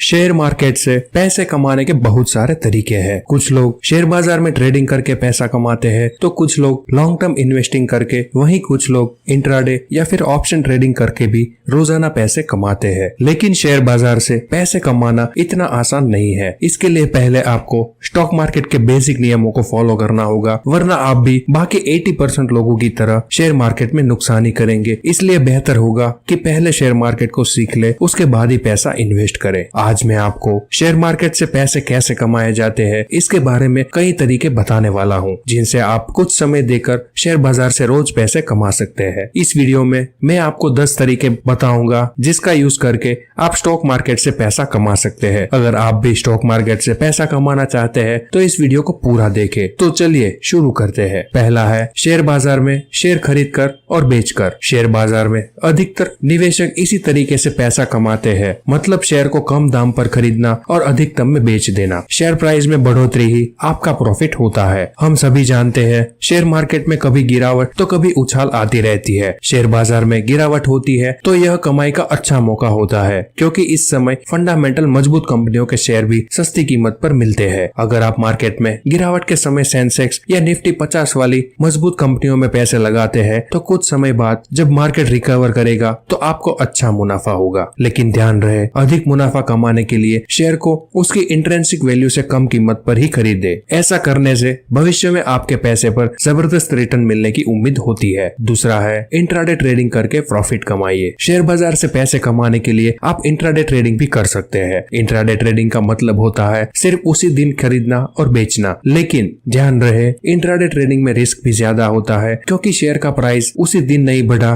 तो आपको नुकसान भी हो सकता है। बेहतर होगा कि इंट्राडे ट्रेडिंग को पहले अच्छे से सीख ले, उसके बाद ही इससे पैसे कमाने की सोचे। इंट्राडे ट्रेडिंग की खास बात यह है कि इसमें आपको मार्जिन मिलता है, मतलब आपके पास जितना पैसा है उससे कई गुना ज्यादा के शेयर आप खरीद सकते हैं। मान लीजिए कि आपके पास 20,000 रुपए है, तो इंट्राडे ट्रेडिंग में आप मार्जिन के जरिए 1 लाख रुपए तक के शेयर की खरीद सकते हैं, लेकिन ध्यान रहे आपको रिस्क भी उतना ही ज्यादा लेना पड़ेगा। इसीलिए अगर आप इंट्राडे ट्रेडिंग को अच्छी तरह से समझते हैं तो ही इसमें पैसे लगाइए। तीसरा ऑप्शन है ऑप्शन ट्रेडिंग करके पैसे कमाइए। शेयर बाजार से पैसे कमाने का अगला तरीका है ऑप्शन ट्रेडिंग। ऑप्शन ट्रेडिंग में आपको बहुत कम पैसों में बहुत ज्यादा शेयर खरीद सकते हैं। इसमें आपको कॉल और पुट ऑप्शन बाय करने पड़ते हैं। अगर आपको लगता है कि मार्केट ऊपर जाएगा तो आपको कॉल ऑप्शन खरीदने पर प्रॉफिट होगा, और अगर मार्केट नीचे जाएगा तो पुट ऑप्शन खरीदने पर प्रॉफिट होगा। ऑप्शन ट्रेडिंग दूर से जितनी अच्छी लगती है, असल में यह इतनी ही रिस्की है। अगर आपको ऑप्शन ट्रेडिंग की बिल्कुल भी नॉलेज नहीं है तो आपका लाखों रुपए कुछ ही मिनटों के जरिए जीरो भी हो सकता है। ऑप्शन ट्रेडिंग में आपको घंटों या मिनटों में नहीं बल्कि केवल कुछ सेकंडों में ही हजारों लाखों का प्रॉफिट और नुकसान हो सकता है। अधिकतर लोग निफ्टी और बैंक निफ्टी में ऑप्शन ट्रेडिंग करते हैं, जिसमें आपको लॉट साइज के हिसाब से शेयर खरीदना पड़ता है। चौथा है टेक्निकल एनालिसिस सीखकर। शेयर मार्केट में ट्रेडिंग करके पैसा कमाना है तो आपको टेक्निकल एनालिसिस सीखना ही होगा। अगर आपको टेक्निकल एनालिसिस करना आता है तो आप शेयर बाजार में अच्छी कमाई कर सकते हैं। टेक्निकल एनालिसिस में आपको चार्ट को पढ़ना और समझना होता है। इसके अलावा price action, support resistance, moving average,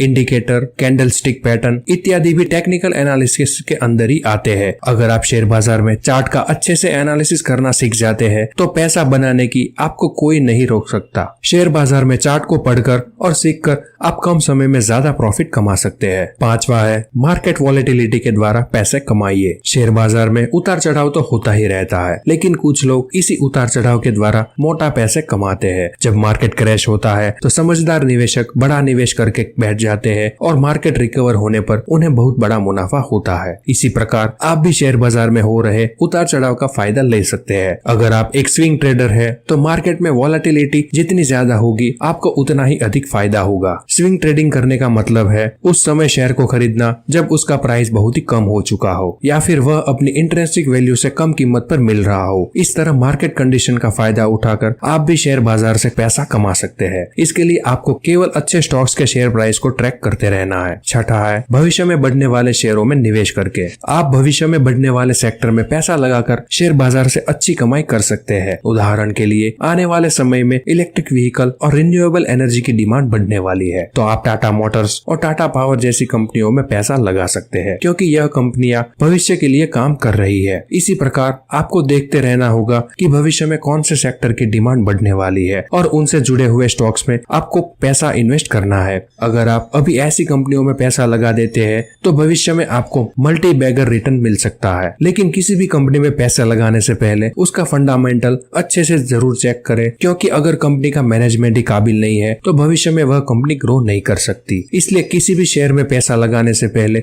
एक बार उसका फंडामेंटल एनालिसिस जरूर कर ले। सातवां है कम कीमत वाली कंपनियों के शेयर खरीदे। शेयर बाजार में कुछ कंपनियां ऐसी है जो हमेशा से बहुत बड़ा बनने का दम रखते हैं, मतलब अभी उनका बिजनेस बहुत छोटा है लेकिन आने वाले समय में बहुत तेजी से बढ़ने वाले हैं। ऐसी कंपनियों के शेयर शुरुआती समय में बहुत कम कीमत पर मिलते हैं। इसीलिए अगर आप शुरुआती समय में ऐसे किसी मजबूत फंडामेंटल वाले शेयर को पहचान लेते हैं तो भविष्य में आप अच्छा मुनाफा कमाएंगे। शेयर मार्केट से पैसा कमाने के लिए आपको उस समय कंपनियों में पैसा लगाना होता है जब उनका मार्केट कैप बहुत छोटा होता है। जैसे राकेश झुनझुनवाला ने भी टाइटन कंपनी में उस समय पैसा लगाया था जब वह स्टॉक बहुत ही छोटा था। अगर आप भी शेयर बाजार से अमीर बनना चाहते हैं तो आपको भी इसी तरह भविष्य में बढ़ने वाले फंडामेंटल मजबूत कंपनियों की तलाश करनी होगी। आठवां है बाजार में बड़ा पैसा इन्वेस्ट करें। जितने भी लोग शेयर मार्केट में सफल हुए हैं इसका कारण है उनका कैपिटल बहुत बड़ा हो चुका है। उदाहरण के लिए अगर आप शेयर बाजार में केवल 10,000 रुपए इन्वेस्ट करते हैं तो अगर आपका पैसा 10 गुना भी हो गया तो अधिक से अधिक आपको 1 लाख रुपए ही मिलेंगे, जबकि अगर आपने 1 लाख रुपए लगाए होते हैं तो वह 10 10 लाख रुपए बन जाते हैं, और अगर 10 लाख लगाए होते हैं तो वह 1 करोड़ बन जाते हैं। इसीलिए अगर आपको शेयर बाजार से करोड़पति बनना है तो बड़ा पैसा इन्वेस्ट करना होगा। इसीलिए अधिक से अधिक पैसा सेव करने की कोशिश करें, और जब आपके पास अच्छा खासा कैपिटल इकट्ठा हो जाए तो उसे शेयर बाजार में फंडामेंटल मजबूत कंपनियों में इन्वेस्ट कर दे। इस तरीके से और शेयर बाजार से बड़ा पैसा कमाया जा सकता है। 9वां पॉइंट है लॉन्ग टर्म इन्वेस्टिंग करके। शेयर बाजार से पैसे कमाने के लिए लॉन्ग टर्म इन्वेस्टिंग सबसे पॉपुलर तरीका है। दुनिया के जितने भी सफल इन्वेस्टर हुए हैं उन सभी ने लॉन्ग टर्म इन्वेस्टमेंट करके ही पैसा कमाया है। चाहे वह दुनिया के सबसे अमीर इन्वेस्टर वॉरेन बफेट हो, या फिर राकेश झुनझुनवाला हो, या फिर विजय केडिया, इन सभी लोगों ने शेयर बाजार में लॉन्ग टर्म इन्वेस्टिंग के जरिए ही पैसा कमाया है। लॉन्ग टर्म इन्वेस्टिंग करने के लिए आपको जल्दी शुरुआत करनी पड़ती है, क्योंकि इसमें आपका पैसा कंपाउंडिंग के जरिए बढ़ता है। वॉरेन बफेट की भी